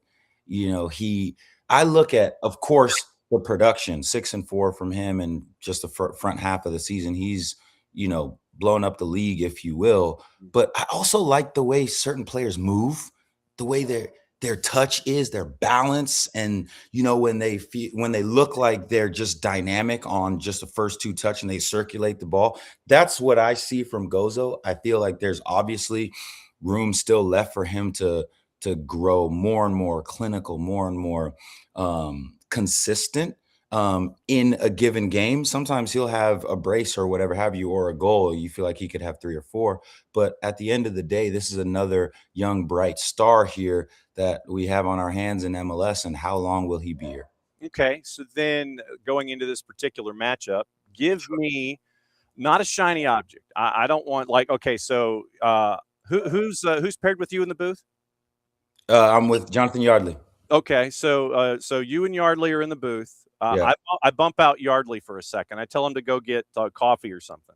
Okay. You and I do the open. Okay. So it comes up, Apple Open comes up, title over wide. They show what's going on. You're in the pink park, and we talk about, team A, team B, and then we always do like the players to watch. Sure. I don't want the shiny objects. Okay. I need somebody who's a foot soldier. I need somebody who's outside of the spotlight. Give me someone who would not be a player to watch that you and Yardley will have in your open. Okay. But a player to watch regardless that would not be in your open. Who would be your 2 players to watch, one on each side, that will not be the players to watch that you and Yardley are going to have in your open? All right. St. Louis is Durkin. And then on the flip, we already talked about it, it's going to be a Yedlin for me. Mm-hmm. And the reason why is, so Durkin, for example, you have to have players that are able to do the dirty work and cover the ground, protect the back line when needed, but can also arrive in and around the box late. And if, again, all of your focus is on Hartle and company, Durkin can still punish you as well, right? And then when we talk about what RSL does on the right-hand side, again, solid or being solid rather is important. Knowing and understanding the ebbs and flows of MLS, knowing the ebbs and flows of getting a team back into gear off the back of the World Cup, whether you feature or not. DeAndre has done that for over a decade in multiple leagues, and obviously starting here. And he's very comfortable with the leadership and Kirk Schmidt and whatnot, who has known him since he was Gozo's age and younger, right? So I look at those two, who in many ways are MLS leaders, MLS greats, obviously, to be the players that their team relies on. And those kind of like moments where either the game lulls off or the novice fan like goes to get something to drink or popcorn or whatever. But those are actually the moments where you can win and lose matches for real. J&J Football Factory, Jonathan Yardley and Jalil Anibaba, they're going to be. And John Nelson in it. Yeah, I wish. Yeah, it's true. But y'all two are going to be at the Pink Park in St. Louis. I am not. I'm going to be back here watching Atlanta and Philly, but 8:40 kick Eastern time. All caps SC, otherwise known as St. Louis City, taking on RSL. Since you're there in Nashville, one Nashville question before we get out of here. When you look at Nashville, the attack is borderline ridiculous, but we know that going in. Yep. If you were on defense, okay, going up against Nashville, yep, how would you defend what we see on a match-by-match basis out there from BJ Callahan? He gets his starting 11 of 11s out there the way that he wants. Yeah. How would you defend that attack going forward? Oh, that's a difficult question, because for once in Nashville SC's history, which obviously I know about, playing for the club and living here essentially since I wasn't a member in the locker room, is that they have a three-headed monster with help underneath that, right? So a lot of times, or in a large part of the club's history, it was, if you can keep Hani Mukhtar off the score sheet, you're going to win, right? Not just tie. You're going to win the game, most likely. Then Sam Surridge pulls up. Once he got really flowing, it was a two-headed monster. You focus on Hani Mukhtar, Sam Surridge is going to kill you on the back post. Now you have Christian Espinosa on the right-hand side. When he's healthy, whipping in crosses. We've known what that looks like in Nashville and in San Jose. But the X factor, if not the most important player on the offensive side of the ball as far as facilitation is concerned for Nashville, is Andy Nahar. So if you're really asking me what are you going to do to defend them, pick two players of those four and try to stop them. And of course, you would want to go for Sam Surridge and Hani Mukhtar first. I would man mark Hani Mukhtar, and then Sam Surridge. All I would do is tell anybody on the weak side to make sure that your alarm clock is not set. It's constantly on. No snooze button allowed going up against Sam Surridge. No, I will file this away, and we will have this as evidence in the case file going up against Nashville for the remainder of the season. Since we are an animal supportive zone here, by the way, I have our resident guard dog underneath the table, and I love it. He is making sure that no one, the rowdy man is making sure that no one comes into the office unless they have the proper tariff. Who is it that you have there that has been making sure that no one bothers you during this studio segment? I have my dog, but he's in the other side of the house. So that's it. And he was making sure that everybody knew that he was there. Yeah, 100%. My wife is holding things down so that we can, not be bum rushed by Moxie, but it's all good. Look, that's the thing. If Moxie comes bum rushes, that's perfectly fine. We are an animal plus zone. We embrace those kinds of things. So once again, you and Yardley in St. Louis, may your plane get there in one piece. May you find all of the food on the hill that you wish to eat. It's a great venue, although it's too small. It's a great venue, the Pink Park. Have a great call this weekend. And now that you know how to come in. You can come in. Literally, you know where the key is under the mat. You know where the garage door opener is. You want to sit there and go, yo, Nelson, I got to come in, vent my spleen about something. You know how to do it, my friend. Just let me know. And say hi to our boy Lucas next time that you see him, eh? Will do. All right. Jalil, Anibaba, thanks for dropping by, and have a great call this weekend. We'll see you on the flip side. Thanks a lot, brother. All right. There he goes. Jalil Anibaba. That was good. That was a plug. So now he is now a part of the family. He is now part of La Familia. He is now in. First time that he's been in, he's here. And that was great to catch up with Jalil. All right, so it is now time to go through everything. Juice boxes, start times, all that. J&J Soccer Factory, Football Factory. They're the ones that are going to be doing that one. All right, so it is time to look at matchups. And we actually have one tonight, by the way. And we will go through everything with our friends with Pro, and we'll let you know who's doing what where and all the things. And fried ravioli, you're just making me jealous. Okay, as of about an hour ago also, Chelsea's been fined £10 million but avoid a points deduction after an FA investigation. Simon Hughes and Simon Johnson at the Athletic fined $13.4 million, given a suspended transfer ban following an investigation into 74 alleged breaches of the FA's regulations. Initially hit with a suspended 6-point deduction by an independent regulatory commission, handed out the punishments before this was overturned on appeal. Chelsea instead given a 2-window transfer ban, suspended until June 30 of 2027. The FA can apply to activate the ban if any Chelsea transactions are deemed to have potentially committed any similar breaches. FA charged Chelsea in September for breaches related to their agent regulations, regulations on working with intermediaries, and third-party investment and player regulations. Breaches relate to a period. This feels like such UNLV. The breaches relate to a period of time between 2009 and 2022. I mean, this is Abramovich era, but still. 2009 and 2022. So they're going back retroactively 17 years. 17 years, people. 17 years. Seriously.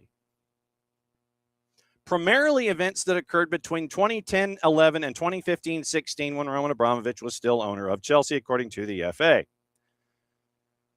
Admitted to the 74 breaches of FA Rule E1.2 prior to a hearing.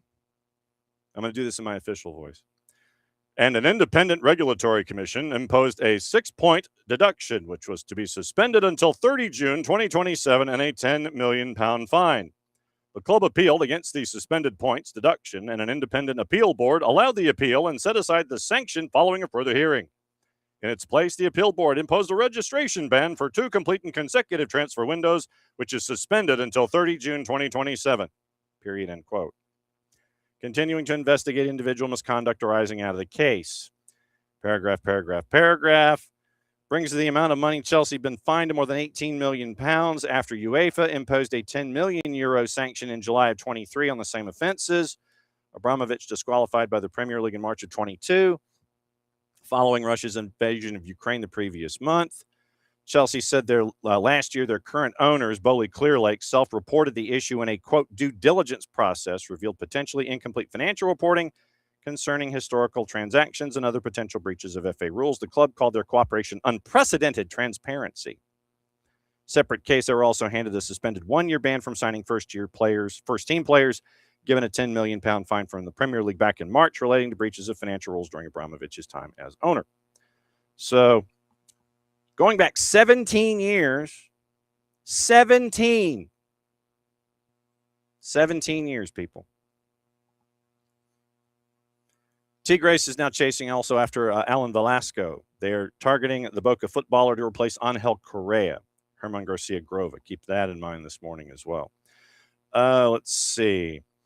Austin FC have signed Jorge Alastui to a first-team contract from the second team. They've extended keeper Vessel Spiel, loaning him to Almere City FC. And trying to see what else is out there this morning before we get into the other news and things that are available to us this morning. Oh, Emily Sonnet ruled out for the season from Gotham. Underwent season to repair the ruptured patella tendon in her left knee, missing the remainder of the 26 NWSL season. Suffered the injury at Providence Park early in the first half of the past Friday 2-2 draw with Portland Thorns. 64 appearances for Gotham since signing ahead of the 24 campaign, 3 trophies, 25 NWSL Championship, 25 CONCACAF W Champions Cup, 26 NWSL Challenge Cup. Only player in NWSL history to have won a league championship with 3 different clubs, Gotham, Spirit, Thorns. So she is going to miss the remainder of the 26th season, according to the club. So that came out this morning as well. Let's see. Okay, let's go through the mail and we'll let you know what else is going on here this morning. Okay, let's go juice boxes and let you know what the matchups are, and we will get you fired up today. So 7:40 kick, NYC and Toronto FC, and that one is a minus 149 for NYC. Draw is a plus 290, and Toronto FC is a plus 409 in that one. So that one tonight is at Yankee Stadium in the Bronx. So it'll be another match week where you have more than one soccer match in the Bronx. After Liverpool and Wrexham, they just decided to keep the 110/68 and keep it as it is. So Toronto FC gets to play in the futsal on the 12-year-old futsal field, and there you go. So that one is laid out there tonight. So then tomorrow in your juice boxes in Major League Soccer, we'll go through all the juice boxes and we'll go back and let you know who the officials are, and we will analyze Philadelphia and Atlanta's ref crew in a bit. Philadelphia favored at a minus 143, draws a plus 309. Atlanta United's a plus 350. Other 740s. CF Montreal, a plus 110, hosting the Revs at a plus 229, draws a plus 270. Messi and Friends hosting Crew at a minus 143. Draws a plus 350, Crew are a plus 340. DC United hosting Nashville at a plus 210. Nashville a plus 129 on the road as a favorite. Draws a plus 250. FC Cincinnati, San Jose, the game that Kanji and Higgy Baby are calling. And that one is a minus 108 to Cincinnati, which is interesting. Draws a plus 340. San Jose is a plus 240. Vancouver hosting LA at a minus 105. Draws a plus 300. LAFC is a plus 240. Red Bulls hosting the Purple Team at a plus 114. The draw is a plus 320. Orlando City is a plus 188. 840. Chicago a minus 179. Draws a plus 359. Charlotte a plus 409. Sporting Kansas City a plus 210. Hosting Dynamo at a plus 120. Draw is a plus 260. Loons hosting San Diego FC at an even money plus 100. Draws a plus 300. San Diego FC is a plus 240. And Jalil and Jonathan's matchup is a plus 110 to the home team. That's interesting. RSL is a plus 220. And the draw is a plus 290. 940. It is Colorado hosting Austin FC at a minus 133. Draws a plus 300. Austin FC is a plus 333. 1040. It is LAG hosting FC Dallas. LAG is a plus 120. Draws a plus 290. FCD is a plus 200. 1055 start. Cascadia, Portland and Seattle at a plus 114. Seattle is a plus 200 on the road. Draw is a plus 285. So now that lends us to where we are with the Cruise and your match day assignments for 19. Tonight at Yankee Stadium, Remy Touchon, the man in the middle, Lias Arfa, Brian Marshall, your ARs. Pierre-Luc Lozier is your fourth. Edvin Jurasevich and Joshua Patlak are upstairs. Tomorrow, FC Cincinnati, San Jose, Victor Rivas is the man in the middle. Ian McKay, Brian Dunn, your ARs. Sergei Demyanchuk is your fourth. Ismir Pekmich and Jonathan Johnson are upstairs, having Sergei Demyanchuk as the man in between. Bruce Arena and Pat Noonan should be its own camera. DC United in Nashville, Ricardo Montero Araya is the man in the middle. Nick Uranga, Ben Regal are your ARs. JC Griggs is your fourth. Jeff Gamble and TJ Zablocki are upstairs. Messi and Friends and Crew at New Stadium. By the way, their third jersey, their new alternate, is choice. Torrey Penso, Brooke Mayo, Corey Rockwell. Marcus de Oliveira is your fourth. JC Rivero and Claudio Badea are upstairs. CF Montreal and the Revs. Jair Marufo is the man in the middle. Adam Garner, Jeffrey Greason, your ARs. Renzo Villanueva is your fourth. Kevin Terry Jr., Robert Schapp are upstairs. Red Bull and Orlando City, the purple team. In Harrison, Philip Dujic is the man in the middle. However, Catherine Nesbitt and Oscar Mitchell Carvalho are your ARs. Pierre-Luc Lozier is your fourth, so he's busy. Caroline Chenard and Craig Lowry are upstairs. Pierre-Luc Lozier just gets to go across the river. Philadelphia and Atlanta. Alan Chapman, the man in the middle. Chris Elliott, your AR, along with Eric Weisbrod. Rosendo Mendoza is your fourth. Alexandra Billiter and Mike Kampmeinert are upstairs. I think this is the first time that Alexandra Billiter has been a VAR this year. Vancouver and LAFC, Alahio Adegin is the man in the middle. Kyle Atkins is your AR. Chris Wadham is the other AR. Alan Ruck is your fourth. Kevin Stott and Jeff Mushik are upstairs. Chicago and Charlotte, John Freeman, no relation, man in the middle. Andrew Bigelow, Nick Balser, your ARs. Colin Radosov is your fourth. Edvin Jurasevich, Joshua Patlak are upstairs. Sporting in Houston, Sergei Boyko is the man in the middle. Jeff Swartzel, Matthew Schwartz, your ARs. Drew Klemp is the fourth. Michael Radchuk, John Krill are upstairs. Timothy Ford at Allianz for Minnesota United and San Diego FC. Jose de Silva, Gerard Kader Lebuy are your ARs. Aleo Kalume is your fourth. Lucas Zapala and Tom Supple are upstairs. St. Louis City and RSL. Chris Penso in the middle. Megan Mullen, Mike Nickerson, your ARs. Laura Rodriguez is your fourth. Eunice Marakchi and Fabio Tovar are upstairs. Colorado and Austin.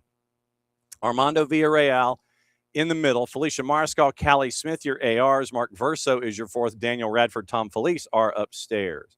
LAG and FCD, Fotis Bazakis is in the middle. Matthew Nelson, Eduardo Jeff, your ARs. Matt Thompson is your fourth. Jeff Gamble, TJ Zablocki are upstairs. And Portland and Seattle gets Joe Dickerson in the middle. Jeremy Hansen, Logan Brown, your ARs. Lorenzo Hernandez, your fourth. Caroline Chenard and Craig Lowry are upstairs. Just so you know, the other assignments in this match day, MLS Next Pro assignments for Week 22. William Hale is going to be the man in the middle for Atlanta United 2 and Core. Jason White and Katarzyna Wasiak are your ARs, and Alexandra Fochea is listed as your fourth. Last time, though, put that in pencil because the officials that were listed were not the officials that were on the field because of the time change. Although 3 hours of a change shouldn't make that much of a difference. This is the crew listed for 2 and Core this afternoon, 4 o'clock from the Children's Healthcare of Atlanta training ground, 3:30 pregame, 4 o'clock on the network. And it's going to be Maddie on the call. I'll have your pre, and I will have your halftime and also stuff going on in the hydration breaks. So I'll be hosting. Maddie will be calling. William Hale, Jason White, Katarzyna Wasiak, and Alexandra Fochea are listed as the officials in the rundown for the afternoon. So let's take a peek and look at ref stats. And we will do this for Alan Chapman. It won't be hard to find because Alan's usually at the back of the bus when it comes to his statistics. 13 matches, and the number of fouls he has called per match is dead last, 17.62. He is a full 2 fouls away from Tori Penso, who is next to last in fouls called per match. Sergei Boyko is second to last at 20, so that's 2.28. He is 3.38 away from Jair Marufo, who is 30th of 33. So Alan Chapman has called 13 matches, 17.62 fouls. He is dead last in fouls called per match. Fouls called per tackle, dead last, 0.56. He is 700ths away from Sergei Boyko. Then you get into penalties per game, and he actually has called some penalties this season. So it is an opportunity for him to be 14th, middle of the pack at .31. So in 13 matches, he has called three penalties, 2 penalties. .31 would be 3 or 4. So he's called, he's called at least 1 for every 3 or 4 matches. So penalties per game, middle of the pack. Yellows per match, he should be at the absolute back, but he's not. 3.08 yellows per match, he's 30th. Marcus de Oliveira, Brandon Stevis, and Jair Marufo are 31, 2, and 3. 40 yellows in 13 matches. He has 3 reds in 13 matches. So that's what to keep an eye on with Alan Chapman. Once again, last in fouls called per tackle, middle of the pack when it comes to penalties per match. He's called 4, I believe, in 13 matches. And then once again, 3.08 yellows per game puts him 30th. And he's called 3 reds in his 13 matches this year. So don't expect a lot of fouls called. Don't expect, well, I would expect by comparison a couple of yellows. And do not be surprised if you end up with penalties. So that's the byline for Alan Chapman so far this season in Major League Soccer. So that's what to keep an eye on for, according to our friends at Who Scored, that is statistically where Alan Chapman has been this year. So Morning Abby, and we are going to add to the Restream block list, Satisfied Participation HV. Wiley, yes, they built the stadium too small. They absolutely did. Good morning. Morning Kefsey, Abby, Unk, and let's see. Alex is in this morning. Wiley is in this morning. Abby, and let's see. Will is in this morning. And let's see. Who else is in this morning? David is in this morning. And trying to see who else is here that has dropped into the Twitch pitch, although I know that there are far more of you that just kind of watch and hang out, which is very cool. I'm glad that you always do. So that is the rundown of folks who are having conversations with us in the Twitch pitch this morning. Okay, let's get into the gossip, rumor, and innuendo. Then we'll get you into the headlines, and we will walk you through everything that is going on today. Let's see. So if we look at, so we mentioned Chelsea. So Alakli linked Arne Slot is focused on a job in Europe. We knew about that. Arsenal is confident in signing Bruno Guimaraes. Franco Baresi passes away at the age of 66. And Cole Palmer, when he was asked about watching England at the World Cup, he says, I fell asleep. So he fell asleep. So, okay. Good for you, Cole Palmer. I don't quite see you being called up anytime soon when it comes to the national team. All right, so let's get you into gossip, rumor, and innuendo, and then what to watch, where to watch it, how to watch it. And we will take a peek through our friends at the 4-letter, because that's where we always go for all of our information when it comes to this particular time of year. And look at, see, and you sit there and it's like, I want to do a certain thing, and then it sits there and it's like, well, no, you're not going to do that. You're going to do this, and you're going to do it this way. So, gee, thanks for opening all that for me. Now, your transfer news, first off, we get into the trending rumors, and we get into all of that, and then we list the sources where this stuff comes from, just so we're all on the same page and we can gauge the information appropriately. Manchester City closing in on signing Ayoub Bouadi out of Morocco, according to Nicolas Shiro, one step away from leaving Lille to join Premier League giants Manchester City. Personal terms already agreed. A transfer fee has not been reported. Lille were previously demanding about €80 million for Bouadi. Real Madrid confident of reaching an agreement to sign Rodri after holding positive talks with the Spanish international, according to AS. Personal terms understood to be in place. The La Liga side now focusing on agreeing on a transfer fee with City, who've already rejected an initial approach. Madrid remain optimistic the deal can be completed. Rodri keen on returning to Spain after entering the final year of his contract at the Etihad. Inter Milan ready to step up with their pursuit of Curtis Jones if David Fratesi leaves the club this summer, according to Gazzetta. Serie A champs have identified the England international as their priority midfield target, expected to revive negotiations with Liverpool once funds become available through player exits. Jones has been on their short list for several months, although clubs remain apart in their valuations. Talks continue over a potential deal. Juve closing in on the signing of Bayer Leverkusen attacker Karim Alibegovic, according to Fabrizio Romano. The Bosnia-Herzegovina international starred for his nation once again at the World Cup. Final negotiations with Juve after a 35 million euro transfer fee negotiated between the two clubs. Alibegovic, who, remind you, is only 18, spent last season on loan at RB Salzburg, where he scored 9 in 28 matches. PSG making good progress in their pursuit of Parma keeper Zion Suzuki, according to Foot Mercato. Contact established between all parties involved. PSG now keen to make an official offer. Suzuki, who starred for Japan at the World Cup, could be sent straight out on loan should the European champs sign him. Matvei Safonov likely to remain their first-choice keeper.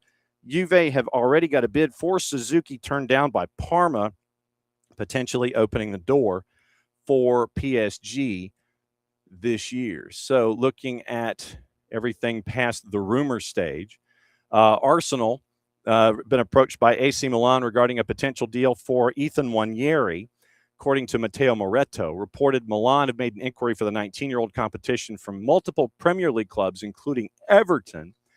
2 goals in 9 Liga appearances on loan at Marseille last season, starting just 3 matches. Also, it is,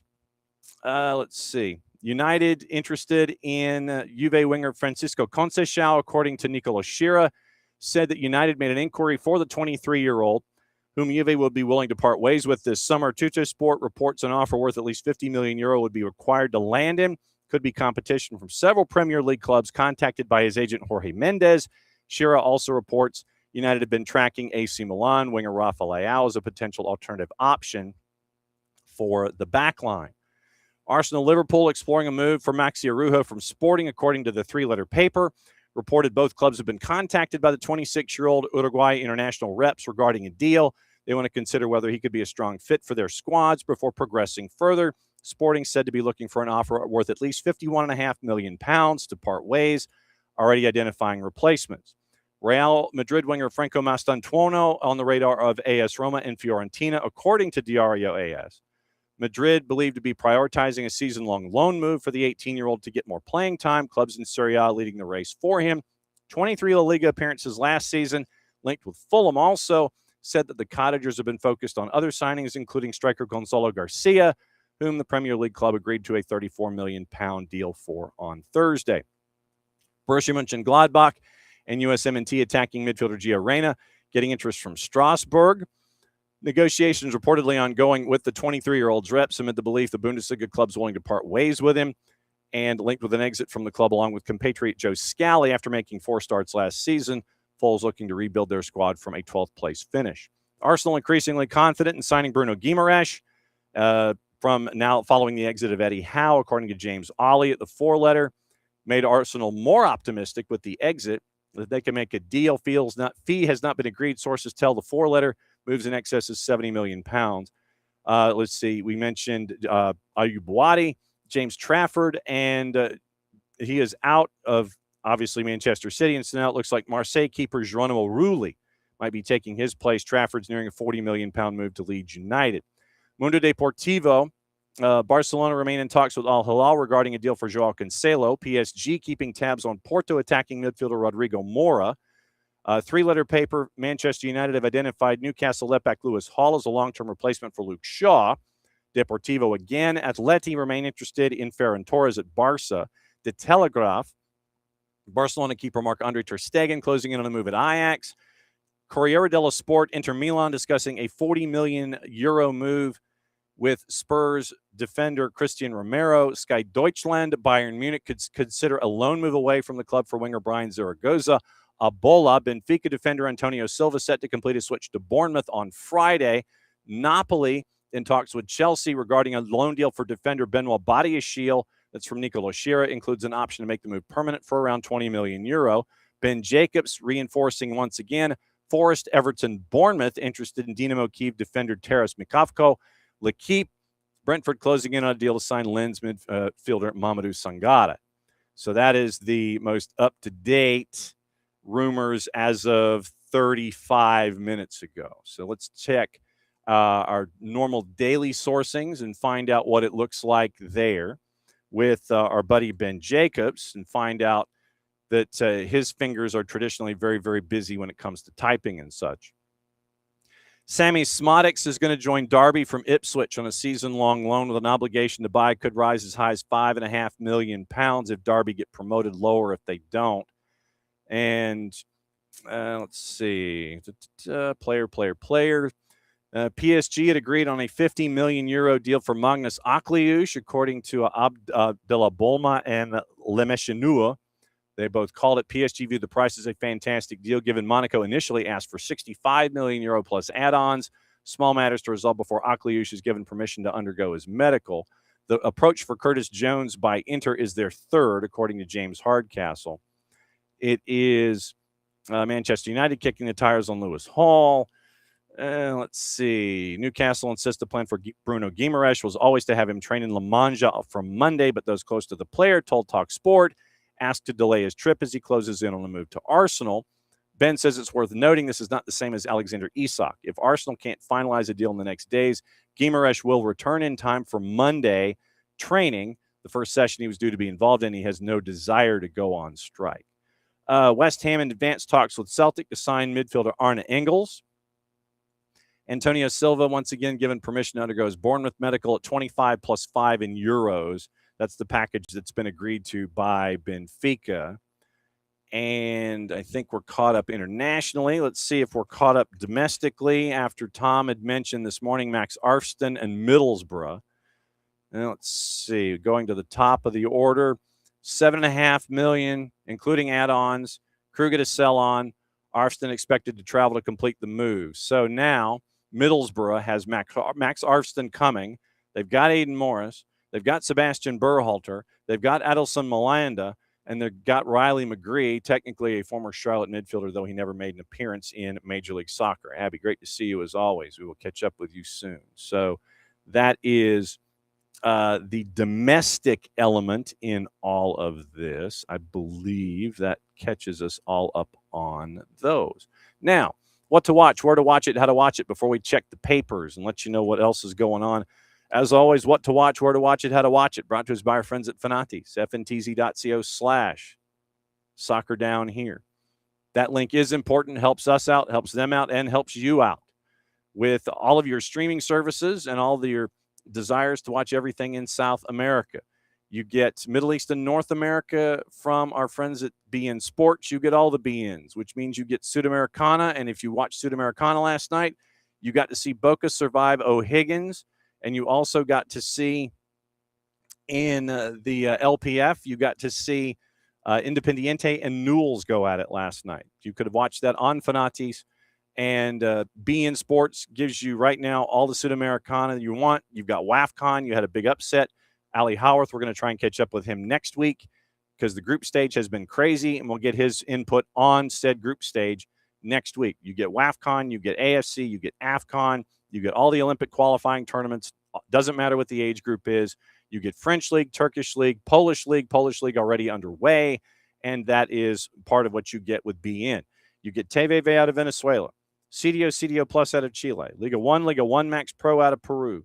You get links to Tigo Sports. You get links to CATV. You get TSA out of Argentina, which means you get Copa Argentina. You get a lot of the A and B divisions in a lot of countries in South America. You just got to be very, very nimble when it comes to wanting to watch things. It'll be there even if it's not tied to a network. Today, CBS Sports Network, Scottish Premiership, Dundee United and Rangers at 3 o'clock. U.S. and Cuba, the end of match day 3. U.S. wins the match. They win that match. Obviously, they would win the group. They would have a 3 wins, 3 appearances, 9 points. They would win their group that they are in and advance to the knockouts. They play Cuba at 10 o'clock. Liga MX, FS2, Juarez and Puma at 11 o'clock. Simulcast on Universo. Golazo Network, 9 o'clock. USL Championship, San Antonio, Indy 11. Fox Soccer Plus. El Salvador and Haiti is at 5 o'clock. Paramount Plus has the Scottish Premiership and the USL Championship. NWSL Amazon Prime has Courage and Pride at 8 o'clock tomorrow. CBS Sports Network, friendly Manchester City and Internazionale at 7:30 in the morning. Scottish Premiership begins, doubleheader, 10 and 12:30, Aberdeen and Hearts at 12:30.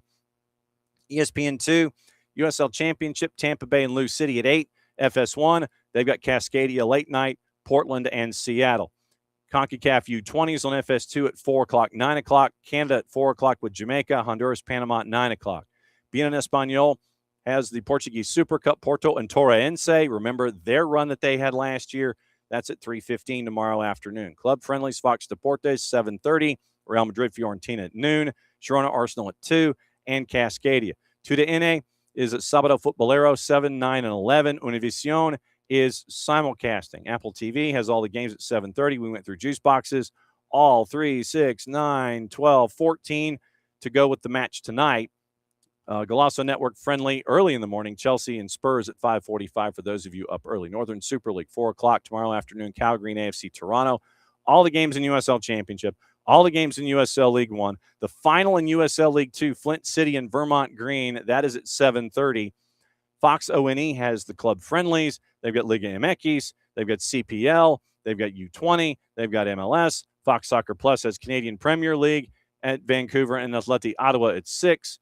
MLSNextPro.com and One Football have your 4 matches in MLS Next Pro on tomorrow. Paramount Plus, the friendly with Chelsea, the doubleheader with the Premiership. Veeks has Leon and Pachuca at 9 o'clock. NWSL, their triple header is CBS Sports Network at 4. Ion doubleheader, 6:30 and 8:45, and that gets you into Sunday, which means Wrexham and Sunderland a friendly. Deportes has a friendly with Liverpool and Leeds. Argentina at 4 o'clock with Newell's and Boca Juniors. Copa do Brasil, doubleheader Liga MX. ESPN Plus with the friendlies. Fox ONE, Argentina, Copa do Brasil, and CPL. Fox Soccer Plus, CPL. MLS Next Pro on One Football, MLS Next Pro, and the Major League Soccer League YouTube channel. Paramount Plus on the Premiership, doubleheader. Veeks, Liga MX Femenil. Women's side, NWSL. CBS Sports Network in the afternoon, ESPN at night, ESPN Deportes simulcasting, as well as ESPN Plus, and it is not going to be on Victory because of non-payment. So that is your rundown for the weekend, brought to us by our friends at Fanatis, fntz.co/soccer down here. So let's check your headlines, see if we've missed anything on the way out the door. And let's see. Mihajlo Mudryk has been cleared to play for Chelsea again after his doping ban has been lifted. So we'll see what happens there. De Zerbi still wants 2 or 3 more players after a £237 million spending spree. And let's see. Amanda Staveley's consortium is close to buying 25% stake in West Ham. Arsenal's looking at agreeing to close to £80 million on the deal for Bruno Guimaraes. And I was trying to see if there's anything else that I might have skipped over. I think we're okay from the times. Let me go to the Guardian really quickly, and we'll see what we have here. And we mentioned the Chelsea fines. Maxence Lacroix has joined Chelsea. Let's see. So it looks like Gisela is on his way to Newcastle from the Saudi Pro League. The Premier League did agree on the proposal to share an extra $1.5 billion with the EFL clubs. They did agree on that. They voted unanimously for the new deal of football. Paul McGuinness at The Guardian, and it looks like $1.5 billion being shared on top of the $1.6 billion currently distributed every 3 years. Some of the money's put into discrete funds, and a lifeboat is what it's being called. So covering extra costs, Premier League clubs reportedly agreed to raise the transfer levy applied to all top-flight deals from 4% to 6%. Manchester City initially opposed. And so right now, that's what it looks like. And I think 80%, I think it's 80% to the championship, 12% to League One, 8% to League Two. I think that's your rundown there of the percentages. So that is probably the biggest news there. WSL is going to bring back Sunday evening kickoffs. So keep an eye on that. London City will be a story worth keeping an eye on. And I think that gets us to the end of another week. I think it does. So what that means is that it is going to be, once again, another large. Okay, so this is also interesting. Now, add this to your thoughts. It looks like, and depending on if you believe the Twitters, file this away before we go. Union Berlin in talks to sign Latte Lot after UK visa issues ruled out a return to Middlesbrough, according to the four-letter paper. So keep an eye on Union Berlin now and Latte Lot. So reminder, 3:30 this afternoon, pregame show from the Children's Healthcare of Atlanta training ground. I'll have that for you. Maddie will have the call. Carolina Core and the twos. MLS Next Pro, soccerdownhere.net. Hit the listen tab. You can listen to us for that matchup. Then Mike and Jason heading to Philly to catch up with our buddy Dave Leno, and that will be part and parcel to our coverage here on the weekend. 6:30 pregame, Maddie and Abe, 92.9 The Game in the Odyssey app, Five Stripes Countdown, 7:40 kick, and then the postgame show after on the full-time report to break down everything that happens with Atlanta and Philly, and that will get us into Leagues Cup week, and that'll get us into other things, and we'll talk about it all as we go forward here with everything attached to Atlanta United. So that is all that I think we got. I mentioned Mikhailo Mudryk before we got out of here, and I think that covers it. So once again, another big week here for us at SDH. Can't thank all of our guests. Can't thank all of you folks enough for hanging out with us as you always do. And so what that means on a Friday is we wrap up the only way that we do when it comes to a Friday. And of course, it's always down at the bottom of the ladder. Here it is. Mucha Platiel, play it safe. We'll catch up with you 3:30 pregame this afternoon, Children's Healthcare of Atlanta program training ground here on the SDH Network 2s in Carolina Core. The war was on. The keys on the typewriter had sharp points that kept sticking into our fingers. The dictating equipment started asking us questions, and our beepers sent electric shocks just through our body like a cattle prod. Out in the warehouse, the trucks kept banging into the docks, not even thinking about stopping. Oh, our frail bodies were strapped to the chairs, and our chairs were chained to the desks. Our pleas for justice were ignored, and the end seemed near. But we busted our slave drivers' little bitty balls. We've charged out of their brick fortress. The streets are ours. The